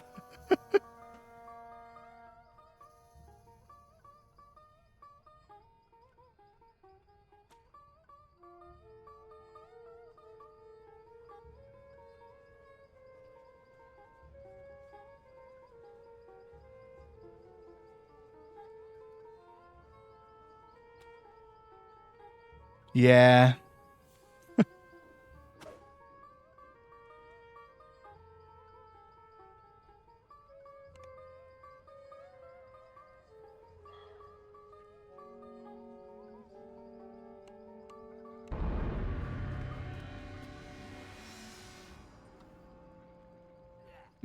There.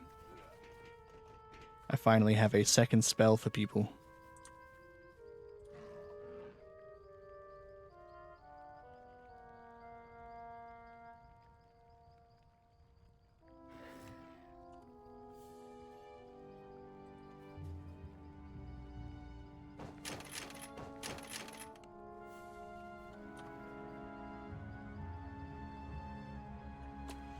Here we go.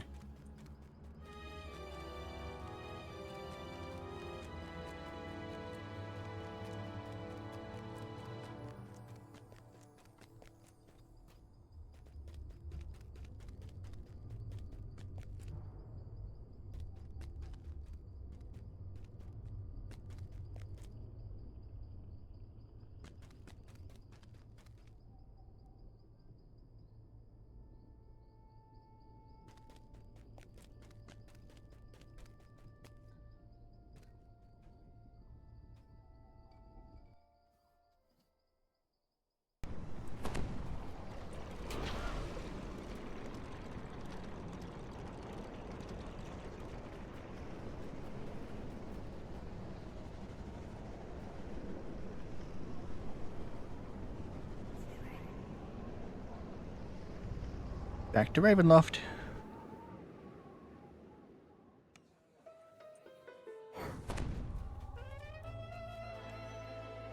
Oh, sell and repair.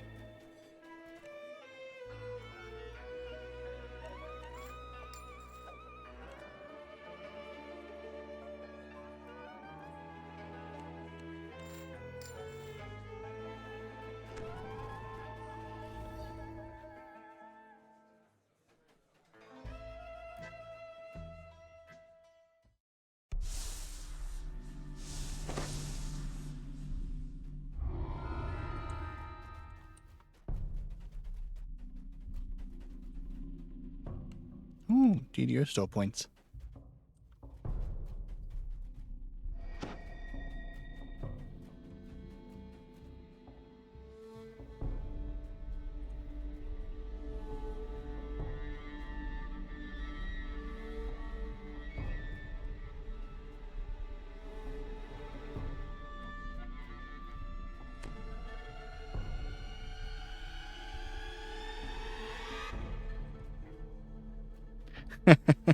Yeah, there is a reason that the first question you ask in basically any IT support is it plugged in? Have you turned it off and on again?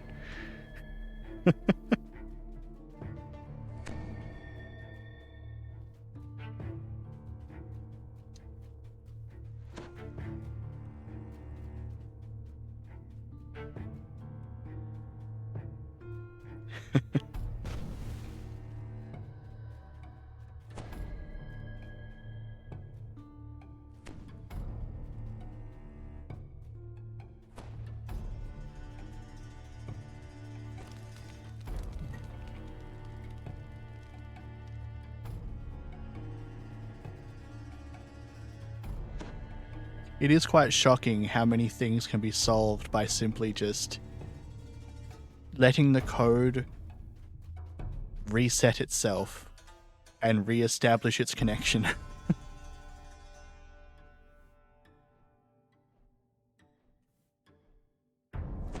Yeah,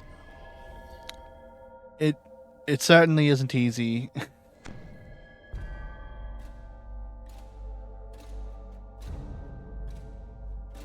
And every time people tell me to do it, I mean, I'll just do it, but a lot of people get really pissed off when you tell them to restart their PC or modem or whatever.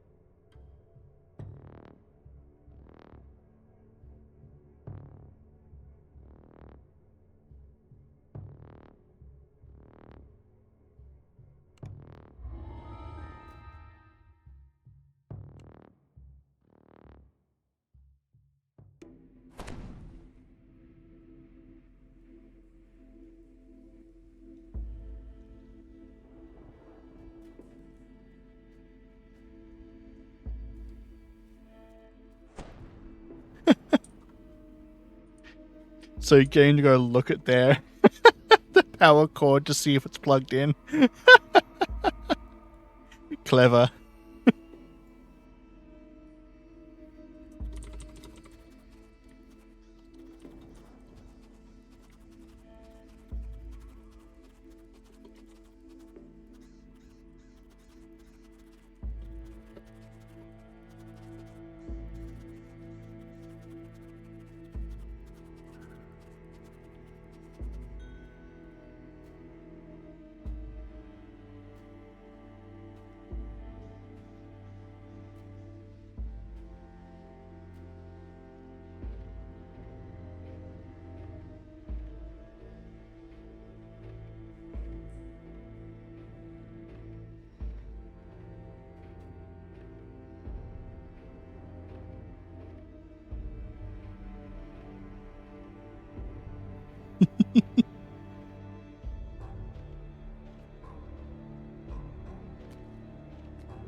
Try putting it back in and see. So, that's a really clever way of doing it. Tell them to turn off their computer and then go check the power cable, unplug it to check the end of it. Yeah.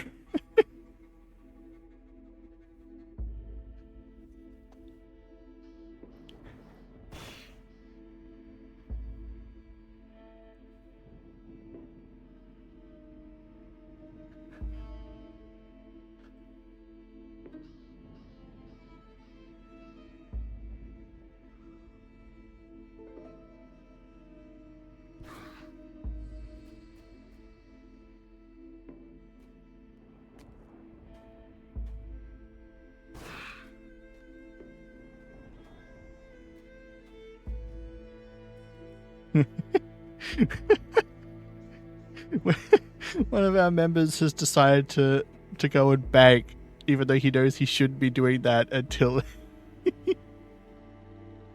he should not be banking it until later when we're stopping anyway.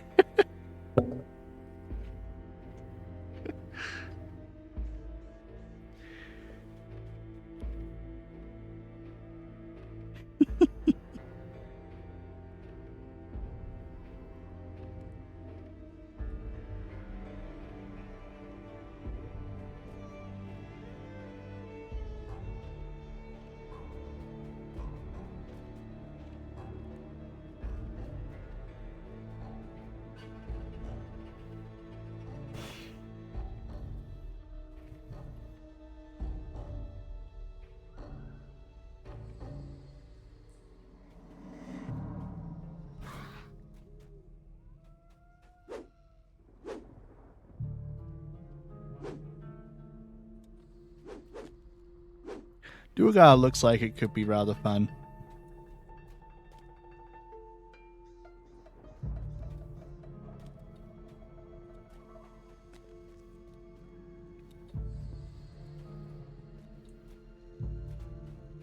Gonna have to play one of those once I have the paladin lives that I want in the bag.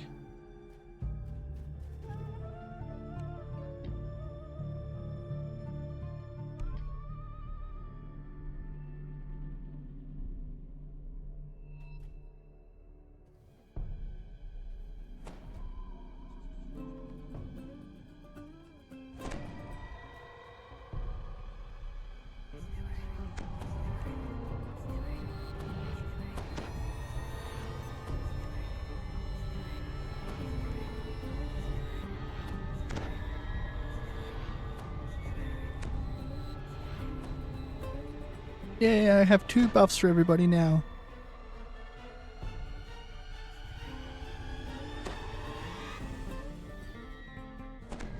You immediately spot a lone figure crouched near the entrance to the loading dock. This must be Stefania Martikov, Davian's daughter.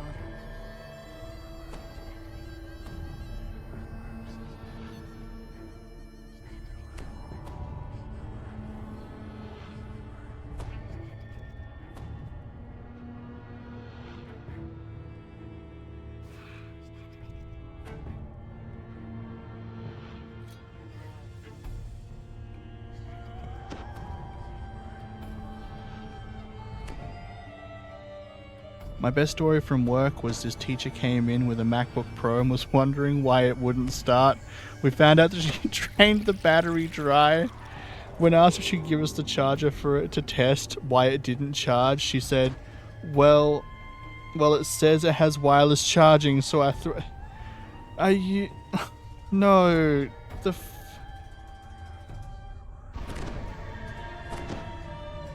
This is someone teaching our children?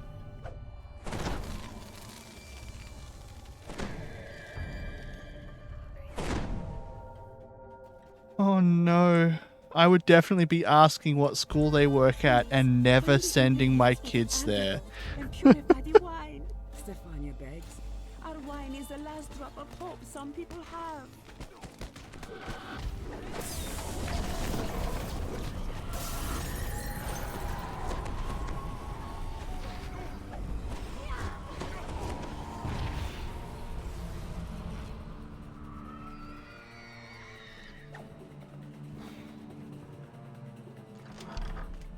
Actually, no. I think I'm being overly expecting of people's tech savviness. The Martikov family makes its home in this part of the winery. I forget sometimes that I'm considered highly computer literate. But damn, thinking wireless charging and then just throwing away your cable.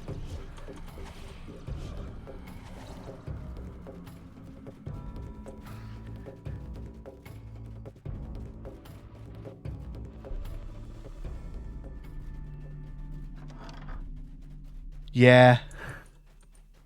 Some people do just tunnel vision, Jesus Christ, their fields and forget about everything else.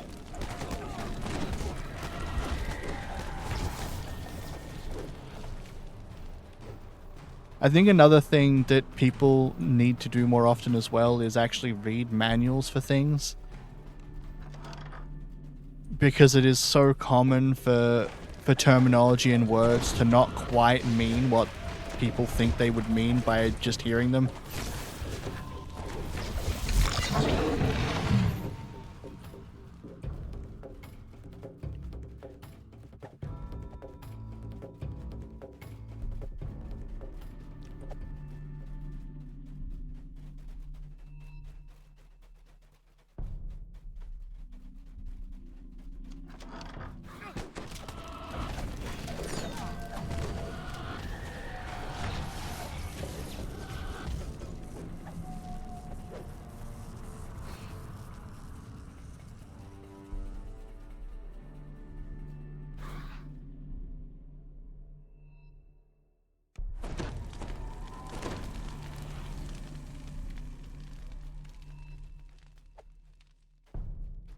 A druid kneels on top of one of the huge vats.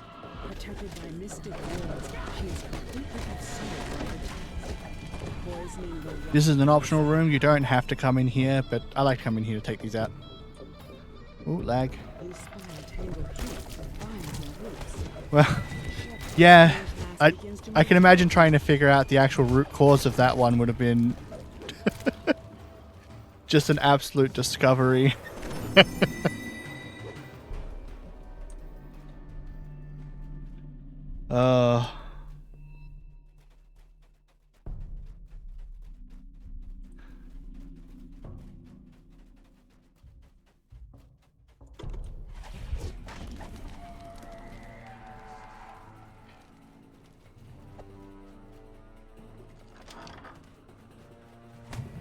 At least you have a funny story to tell people now.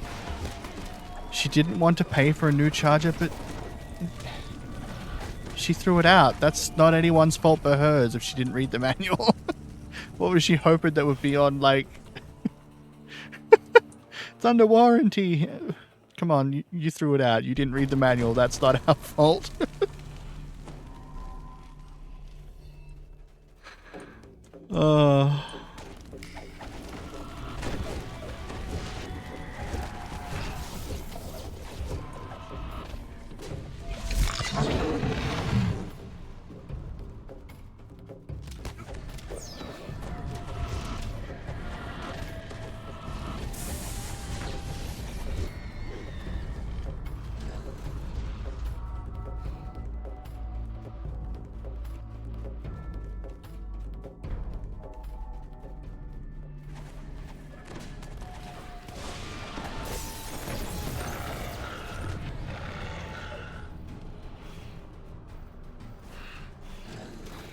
Yeah, honestly, who really knows? It might have been bought for entertainment. If she wasn't aware of stuff like that, then maybe she just assumed the MacBook would be good for gaming and stuff or whatever as well.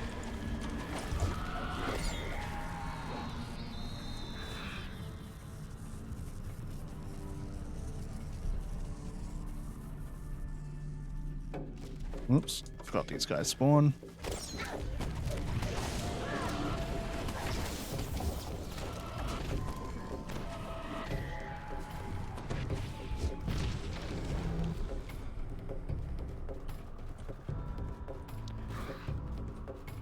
Ooh, group handled that one well.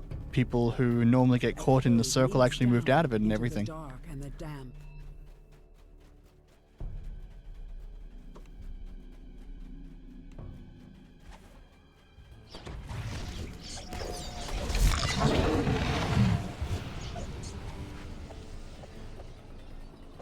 It's also possible that the school gave it to her for teaching purposes, because for some reason they did that weird, some of the schools, at least where I live, did a weird thing where they pushed MacBooks for no fucking reason. Oh, she bought it for teaching. Okay. Yeah. A normal laptop would have been better.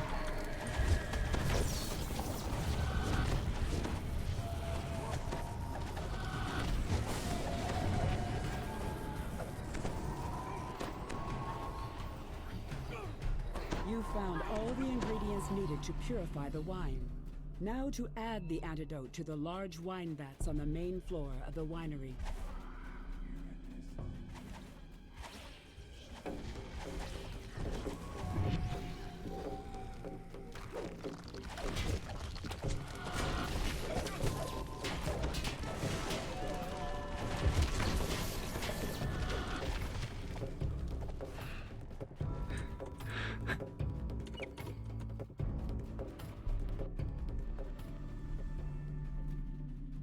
Yeah, most of it is.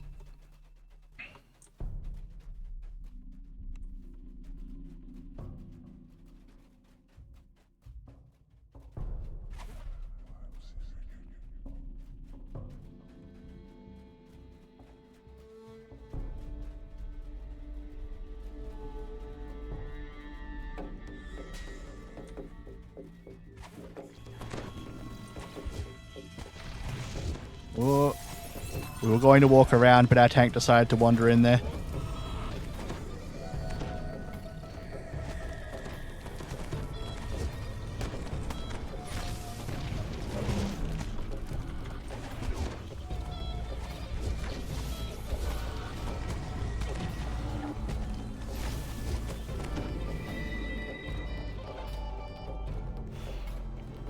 And yeah, sorry, got distracted there for a second. Most of the educational software is still Windows based, but something that they keep doing is pushing out all this software, but they're not teaching their teachers how to use it or how to make it function with their laptops and stuff.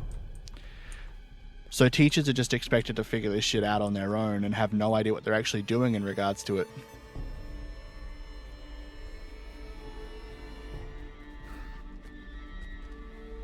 And as you said, most of them are specializing in their fields and have just left everything else by the wayside.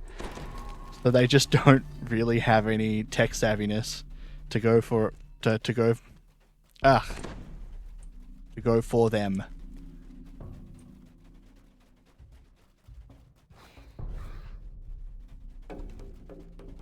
The druid prepares to attack. Why do you insist on that? She says. Without their little magic gems, this winery is doomed anyway. Very well. I'll slit your throat, then add your blood to my poison. Plant-like forms run forward to protect the druid. More blights rush to the defense of the poisoner. With the druid poisoner taken care of, he rushed to add the antidote to the wine vats.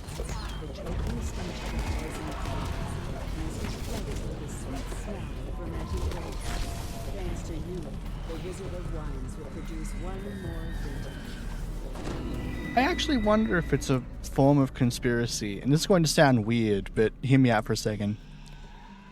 In Australia, in the very least, I don't know if this is what it's like everywhere else, the people who run our school boards are people who haven't been in a classroom since, like, the 50s. That's probably an exaggeration nowadays, but it is still like the oldest people who used to be teachers decades ago are the ones who run the school boards. And so they have an extreme aversion to anything that uses tech or newer systems. So maybe the school software being pushed and then teachers not being taught how to use them is on purpose so that they get all of the complaints about it so that they have an excuse to not use it. Because the only reason they're pushing it out is because the PCA and stuff are forcing them to.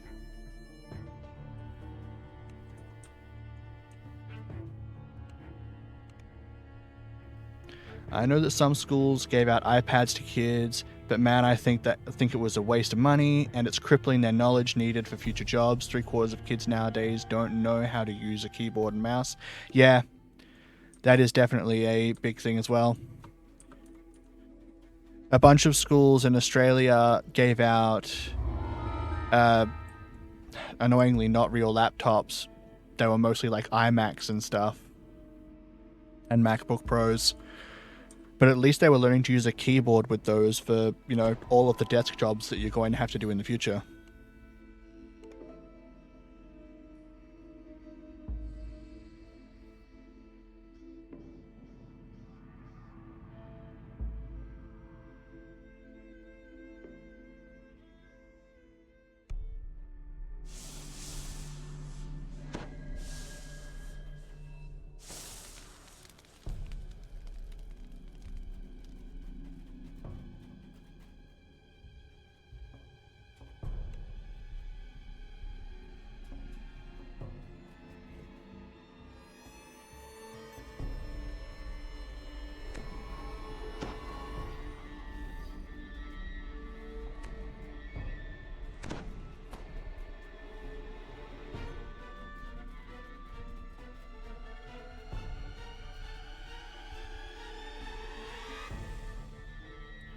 The thing is that it was supposed a trendy pick, and Macs historically don't stop working around. Okay.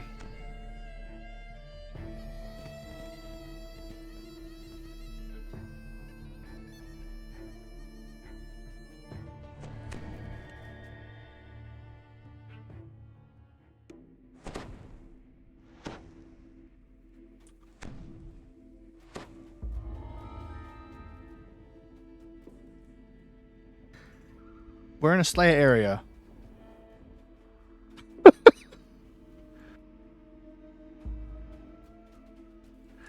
Sorry, said that to stream instead of to a party member. A party member just asked why we're in on normal, so I had to turn around and tell him that we're in a Slayer area.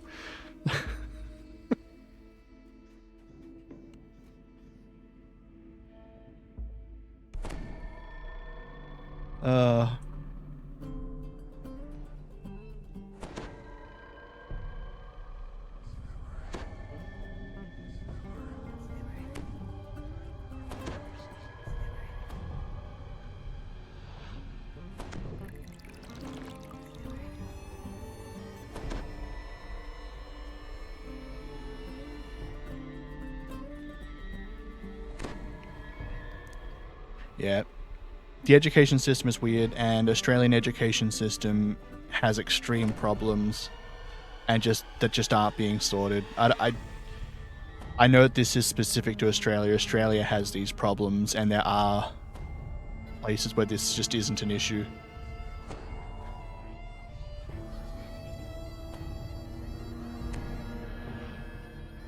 Yeah.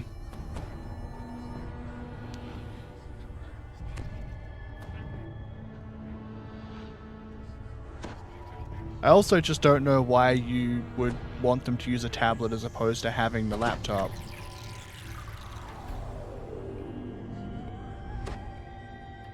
Like, I don't understand the fundamental belief that the iPad would be better than the laptop would be anyway. A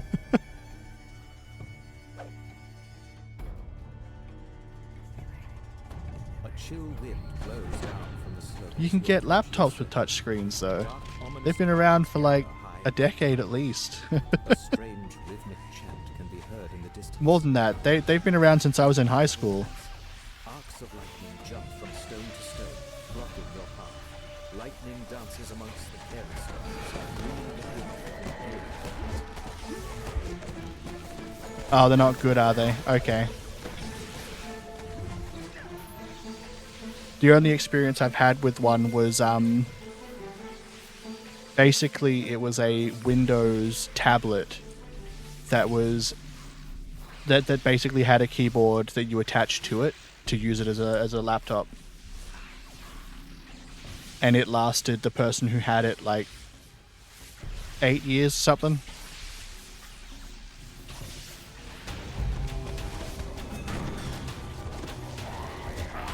But that's the only experience I have, and that's one sample. Not really good for scientific research. Swarms emerge from the mists and attack.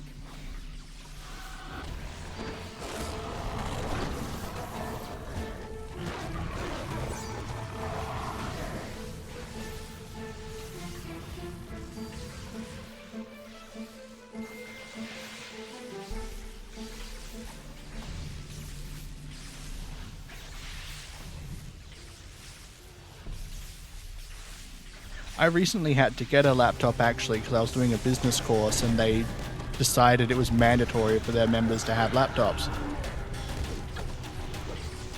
The laptop I had, I don't know that I could call it an actual laptop. It was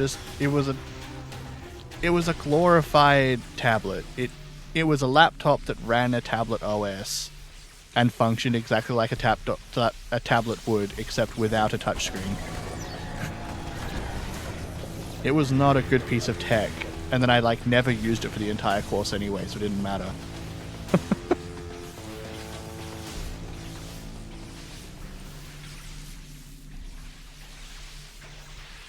That is true. I hadn't considered the fact that most people are not as careful with their tech as I was growing up.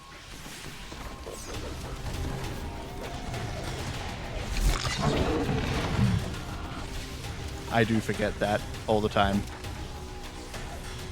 This is why phone screens are always broken for everybody.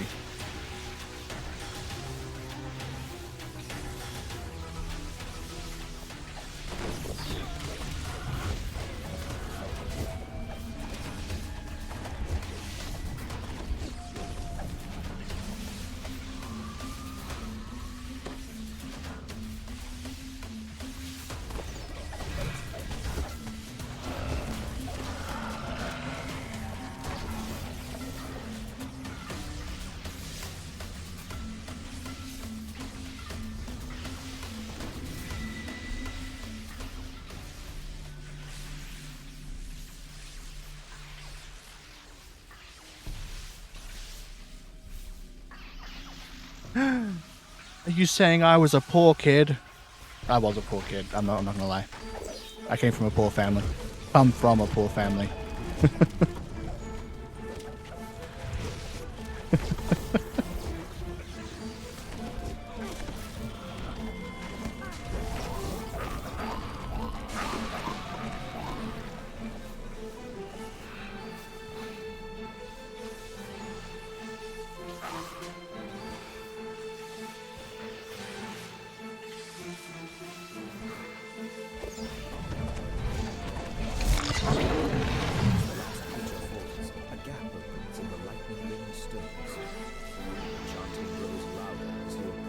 Yeah.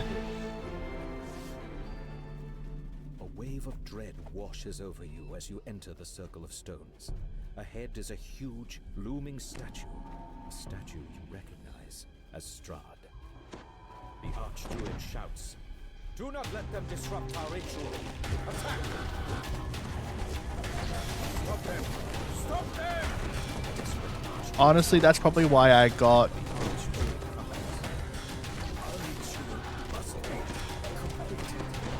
That's probably why I got as good with tech as I did, because instead of replacing the entire piece of tech, it's much cheaper and simpler to replace the pieces I'm missing or that have broken.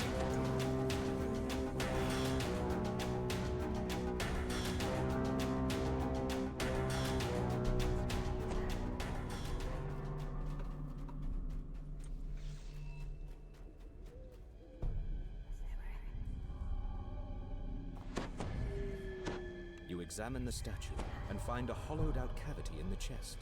A glowing green gem rests inside. You've stopped the druid's dark ritual and recovered the magic gem they stole from the vineyard. I remember when I was in year 8 or something. I built my first computer from scratch from old components from stuff that needed to be upgraded because they were 20 years old at the time they were upgraded from my parents' PCs. It did not really run. It was not powerful enough to do so. But I built it.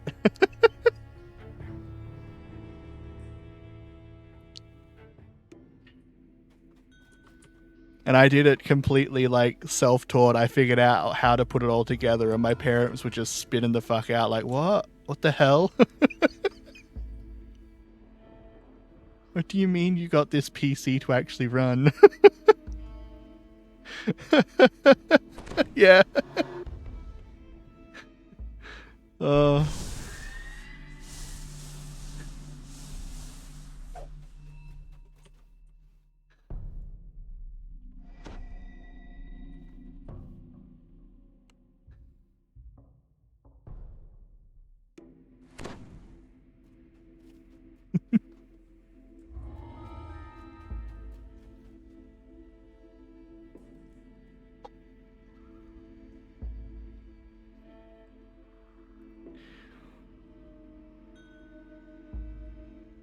All right.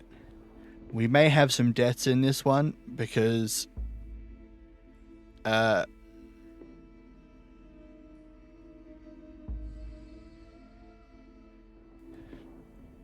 because we run from barrier to barrier and then fight like all the shit on the way at the same time.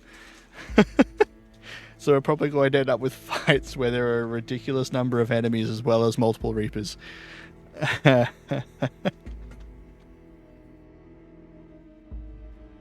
And our tank is like passing out at the computer, so...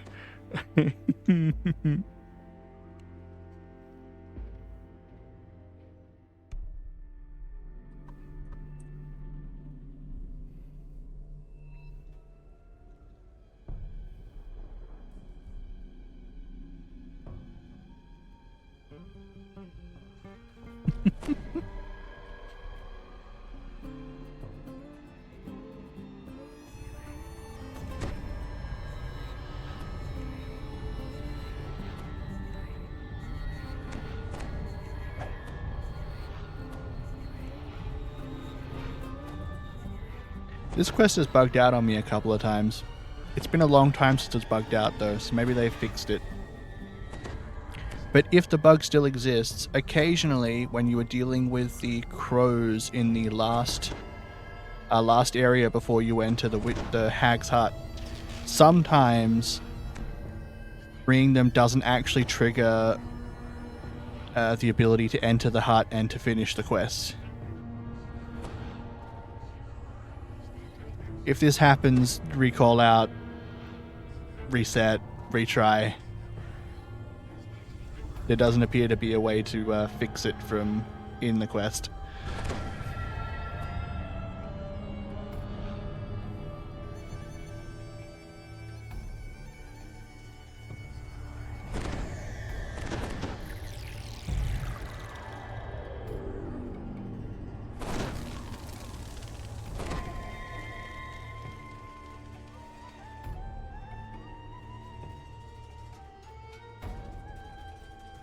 Giant bramble walls and dense banks of mist surround this. The ward fades, and some of the unearthly All right. mists part.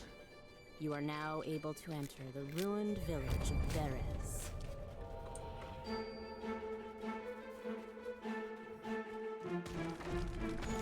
Here we go.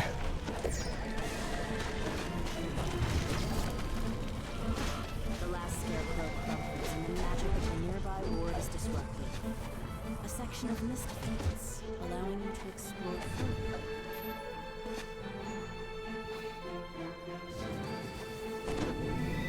Alright, the first run was fine. Let's see how the second run goes.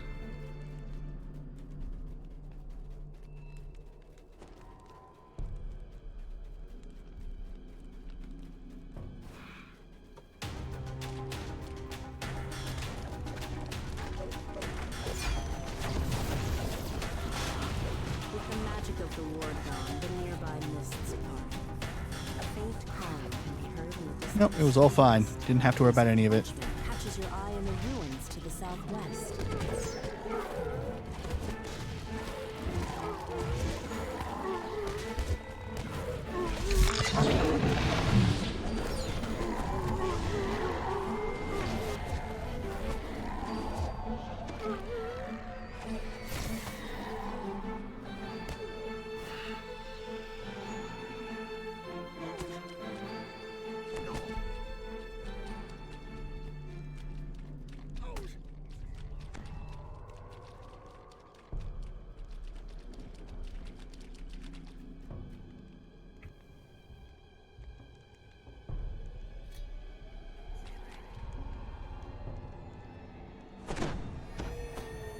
jump and a tumble.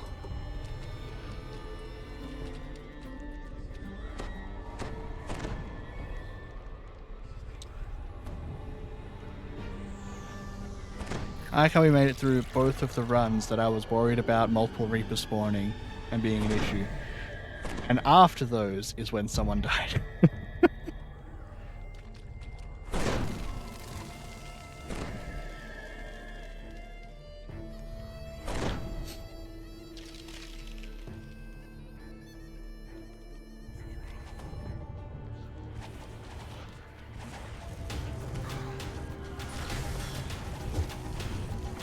Alright, Reaper down.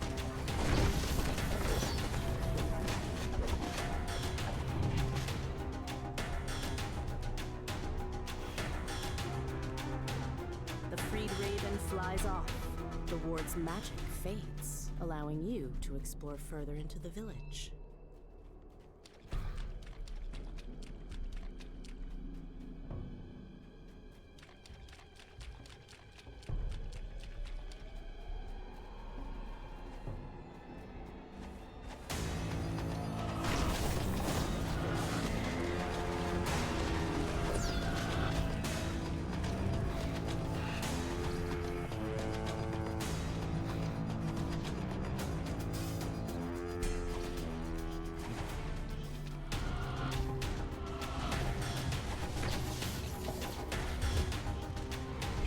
There's a lot of rems in here.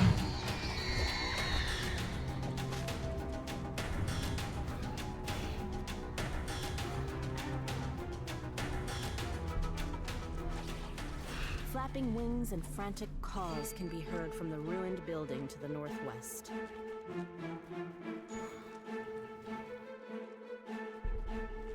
The raven caws and thanks as it flies away. With the ward disabled, the mists part, revealing the ruins of a mansion.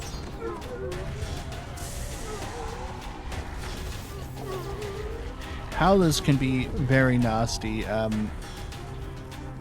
They can inflict Howler Madness, which lowers your wisdom, and stacks with other Howler Madnesses. So if you're not playing a wisdom character, hordes of Howlers can very quickly cause you to become helpless and unable to actually fight back.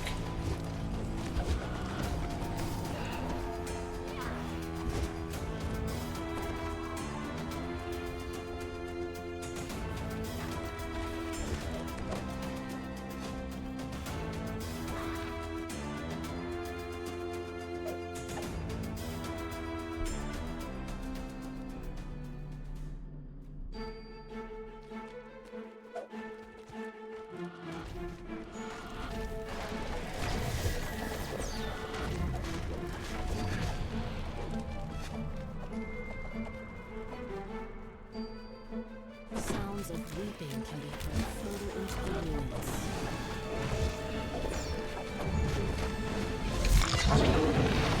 Frantic cawing can be heard from a large clearing past the ruins of the mansion. So many remnants. Good gosh. The ghost calls out, Please, find Marina's monument.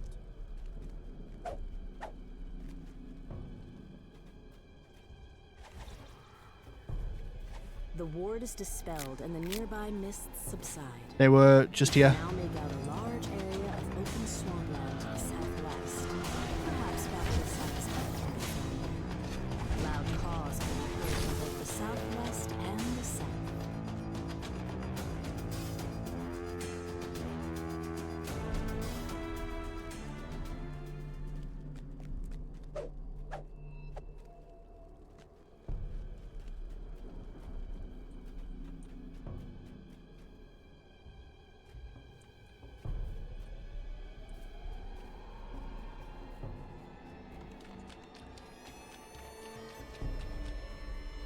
This is the section where you can have issues with the ravens from time to time. Or at least you used to be able to. Again, I never actually noticed a patch note that said it got fixed, but I also haven't seen it happen in a while.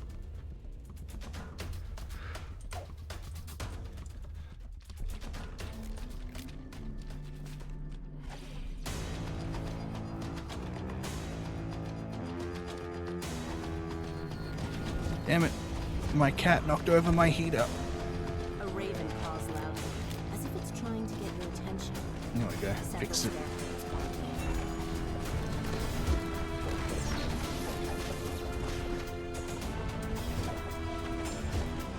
The creature drops a small key, giving access to it. The grateful raven flies off. Far off in the distance, one of the wards protecting Babalasaga's hut fades.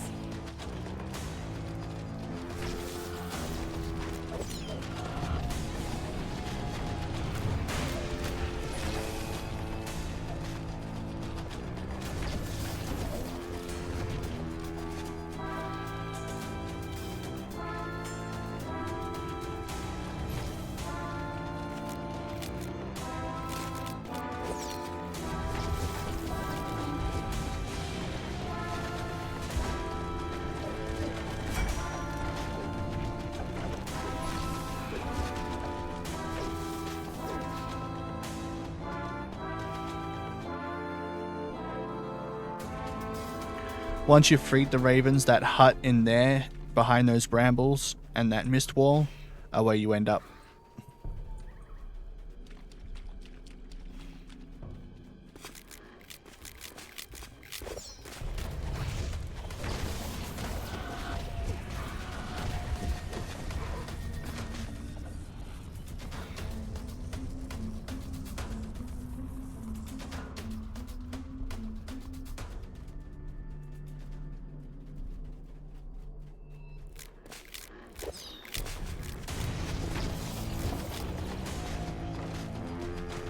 That one out with Presto.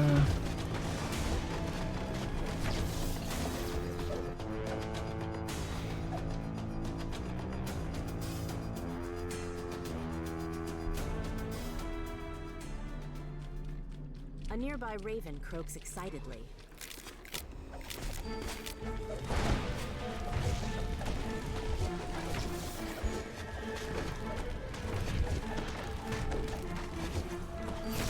A metallic click can be heard from the raven's cape.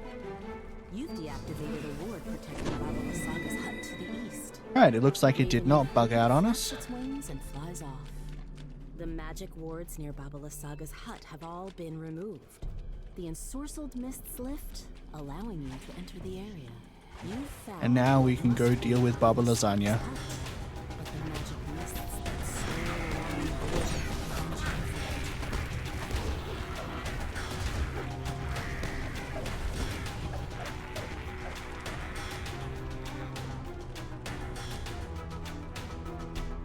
Nope.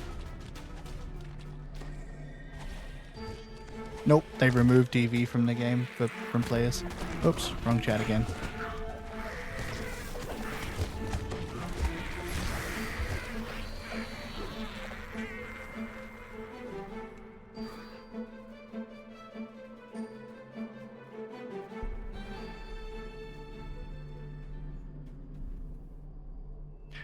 Although, on that note, I miss Divine Vitality for clerics.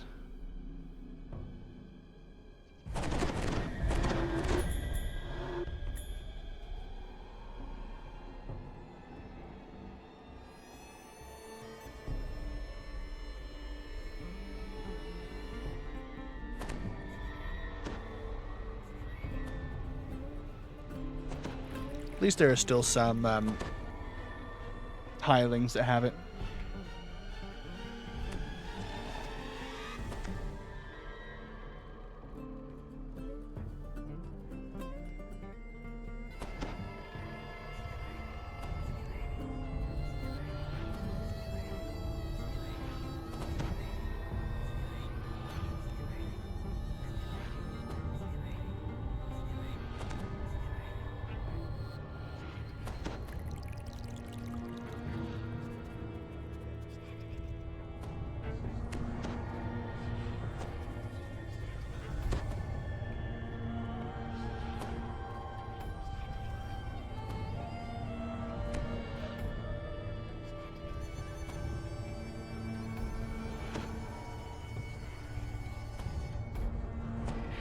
There's not much special about this last fight. You deal with the hag, she summons a bunch of brooms to fight you. You use the handles of the brooms to as kindling to set her house on fire. You know, standard witch fighting stuff.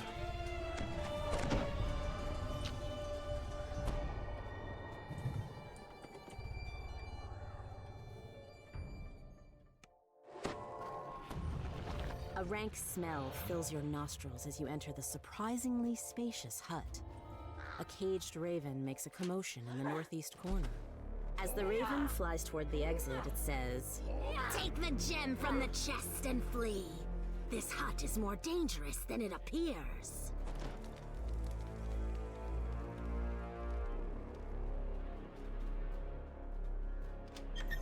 A deep groan reverberates from the floorboards as the gem is removed. Here we And a go. hunched figure suddenly appears in the doorway.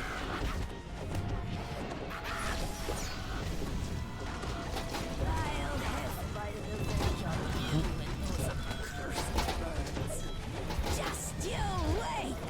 Shouts Baba Saga as she fades from view. The hut is eerie quiet once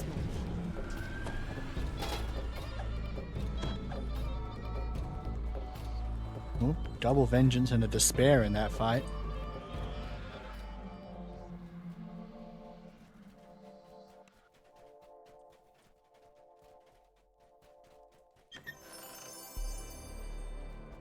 Ooh.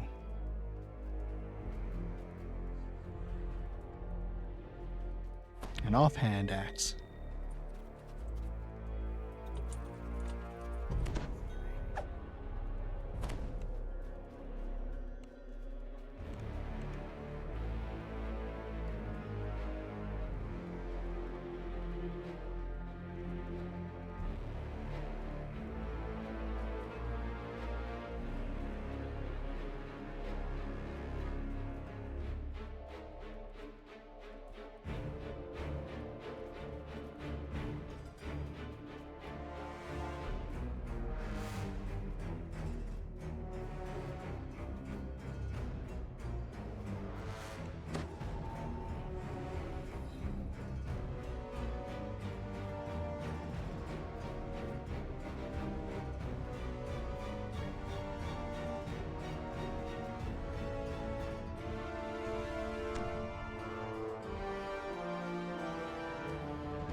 Alright.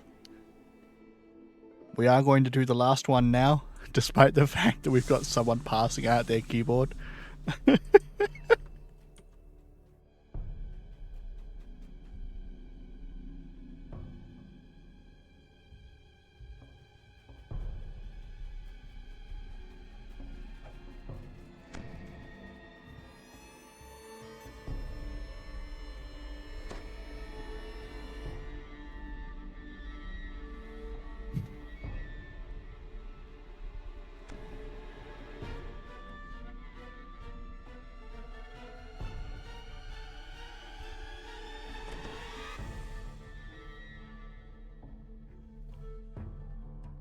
Oh yeah, no worries, Zittalok.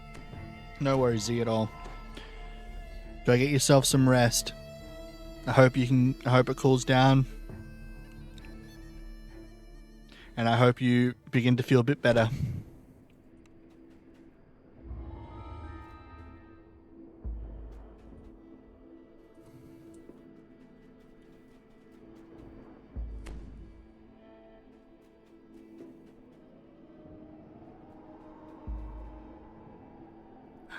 Yeah.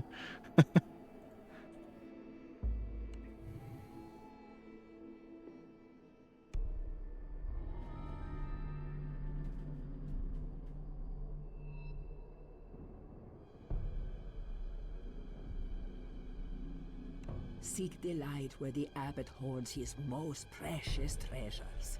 The sun of 100 afternoons, sealed in bottles. No, he was at the quest entrance before he asked.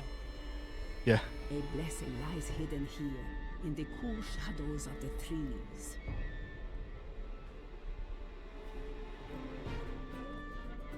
I see souls who searched for peace long ago.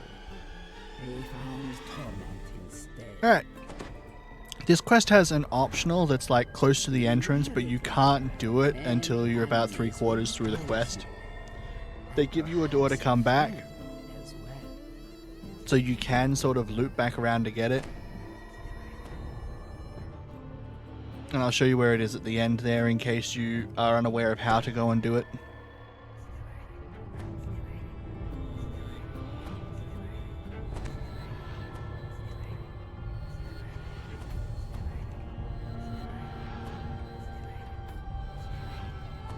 There is also a possible optional in the graveyard and over in the orchard area.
Bestial figures look like as you approach. Sorry, what? You spot a prominent blade in the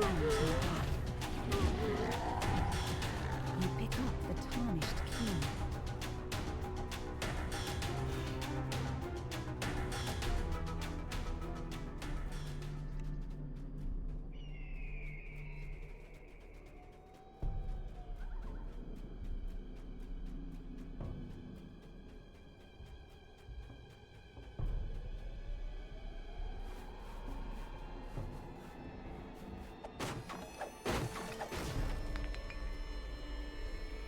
Two strange creatures guard the entrance to the main hall of the abbey. They watch you curiously as you approach. Otto unlocks the door with the key. Door open. See Abbot now. You are greeted by a handsome figure who moves with the grace of a saint. Welcome, stranger. Let this be a refuge of warmth and light in a cold, dark world. Says the abbot. Please explore the grounds. Let me know what you think of my handiwork. You found a sun sword, though something seems to be wrong with it. The legend In our says case, blades the of sun sword was down lightning. here. It can appear in several locations. You have to find it before you go and deal with the end fight. Shine again. It can appear in the courtyards outside, in the Stands in orchard. one corner of the room, lost in her own thoughts.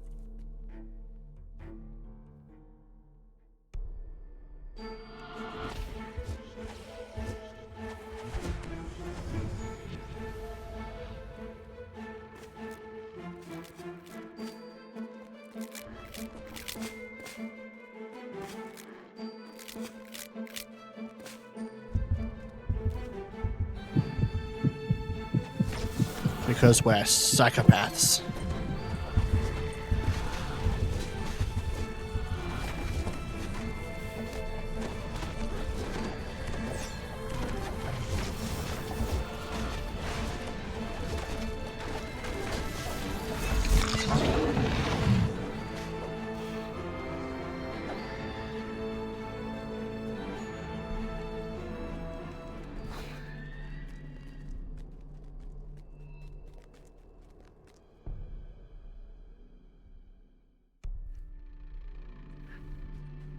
The dust that covers most of this room shows that it is seldom used.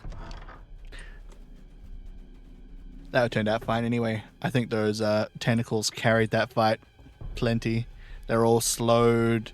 Ghostly figures gather at one end of the room. They don't seem to realize you're here.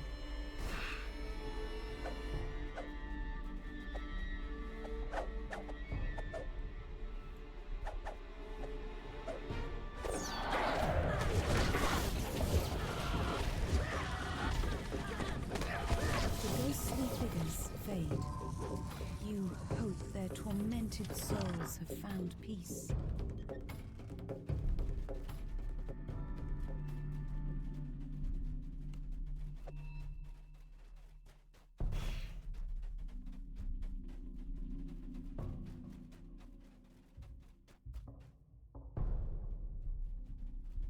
Strange whoops and unnerving screams echo from the floor below.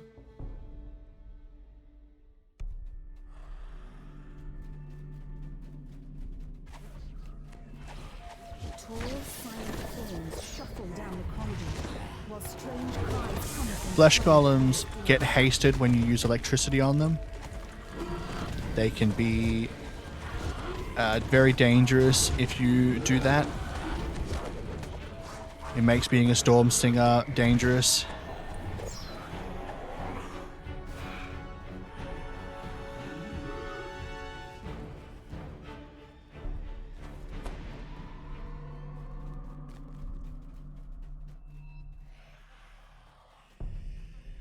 Strange creatures burst from behind the doors, shrieking madly. You'll notice that we just got an optional pop-up that says, tell the abbot what you think about the abbey. This is the option I was talking about earlier. We have to go back to where the abbot was just inside the first building we entered. There is a quick way to get back there, however, at the end of this hallway, right there behind those planks.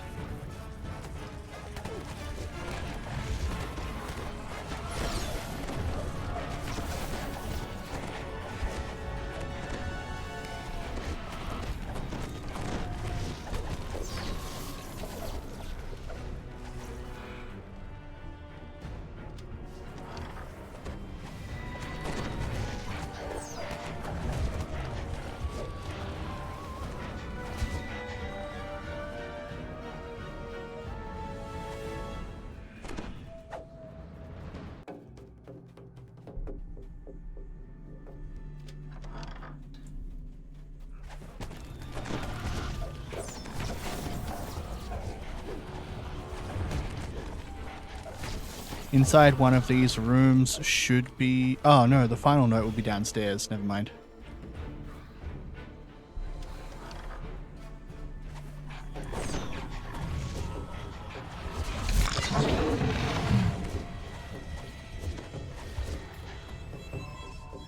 Alright, let's go bonk the abbot. A hatch in one corner of the room leads down into the cellar.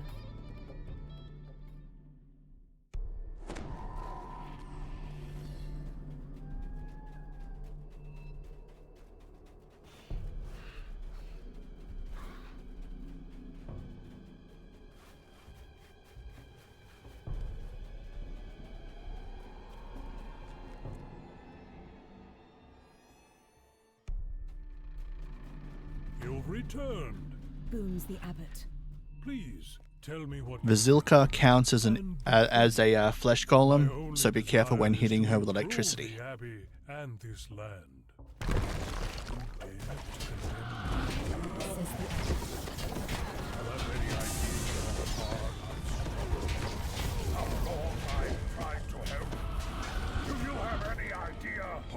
There we go. The abbot's This tall chest can into drop a new named loot. shape. A form that was There you go, once just like that. magnificent. Mad? Was it mad to fight against the darkness? I was sent to redeem this forsaken place.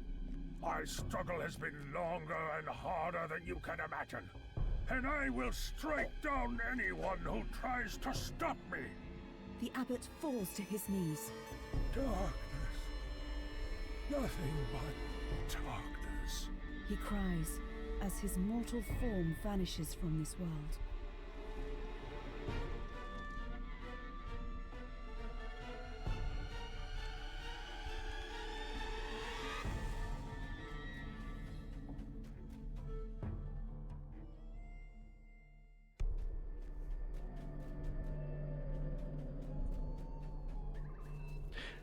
So from here, we're heading back to the door that we came out of originally.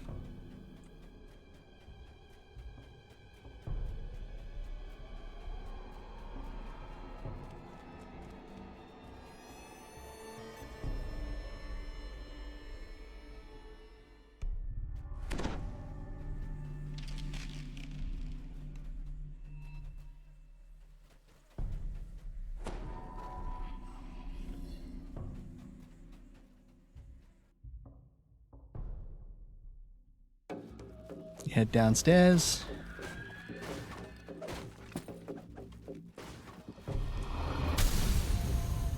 Pull this lever to open up the door.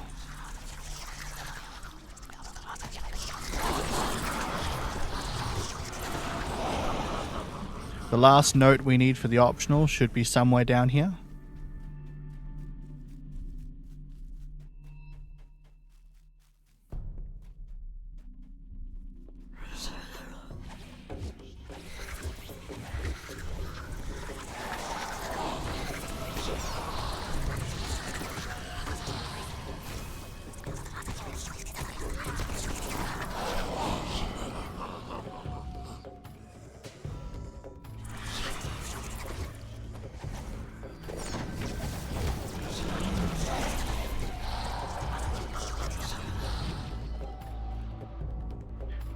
There's a chest behind this locked door.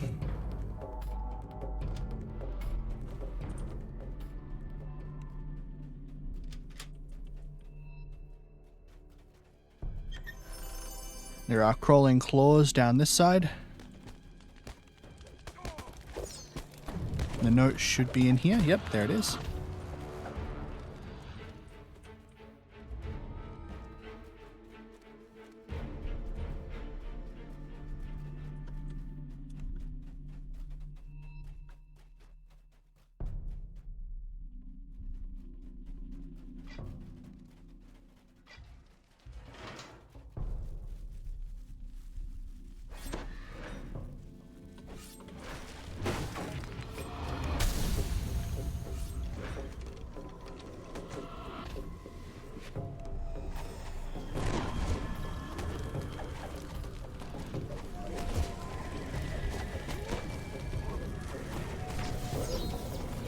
I so often have difficulties actually targeting Despair Reapers, or Reapers in general.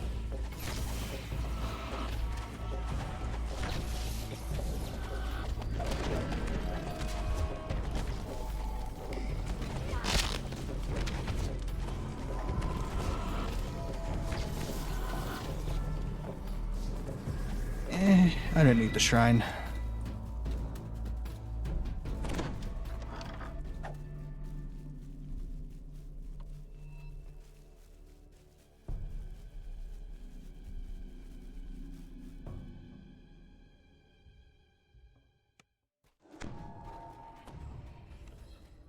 A decrepit shrine overlooks a small, tranquil pool. You open the gate and let Irina into the shrine. There you are. I'm unsure if it still occurs, but it used to happen that if you spoke to her before she reached the point where she stops, you could bug out the quest and make the quest uncompletable. That it somehow holds the key. So just wait until she gets up to here, then talk to her.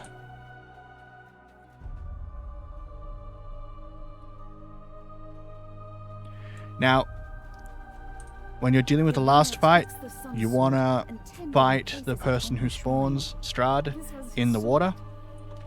It makes him vulnerable. Early in the morning during midsummer. Yet the sun sword remains inert. There is no sound, but the water lapping at the edge of the pool. Suddenly, an image appears in the sparkling waters of the pool. A handsome youth with a kind and noble visage. The sadness in his eyes turns to sudden joy. Tatiana, it has been so long. Come, my love, let us be together at last. Irina gasps. Sergei, my beloved! Oh, we were to be married so long ago. As this blessed pool calls Take a your drink while spirit I'm to waiting for me. this cutscene to As finish. she reaches for Sergei, she is pulled down beneath the rippling water and into her lover's embrace. You have never seen a happier couple as they begin to fade from view. For a moment, all is quiet. Then a peal of thunder shakes the land, and a deep, dark voice from beyond the mountains cries out, She is mine! So, you get into the water. A dark figure appears near the shrine. She's escaped. Escaped to where I cannot follow. Cries Strahd. Helped her. Make you suffer for that. Strahd did not like me. He enters the pool. Part of his face's holy power must still remain. Gleam in her eyes was like warm sunlight on a still pond. Life is gone forever. When I try to imagine those eyes, Here we go. all I see is a mad abyss. This Now you gotta wait for the final chest to spawn. time.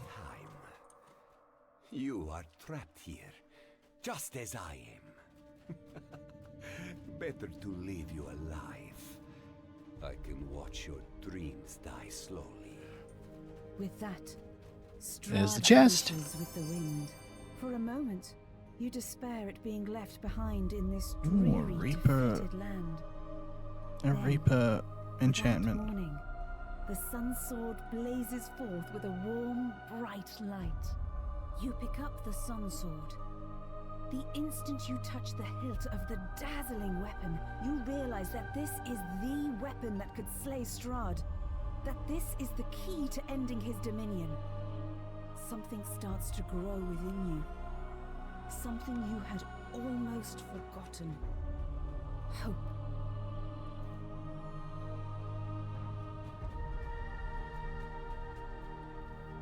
Alrighty.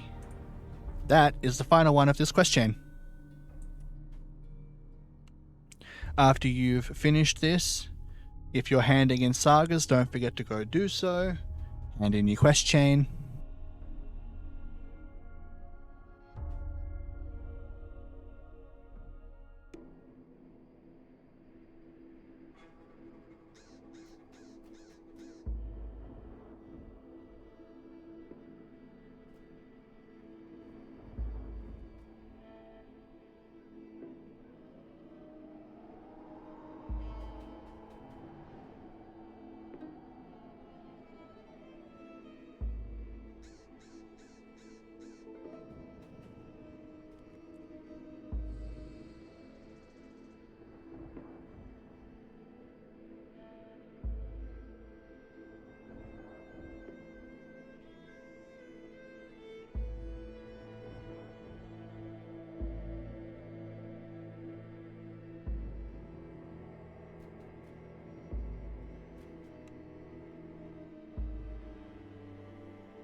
Alright.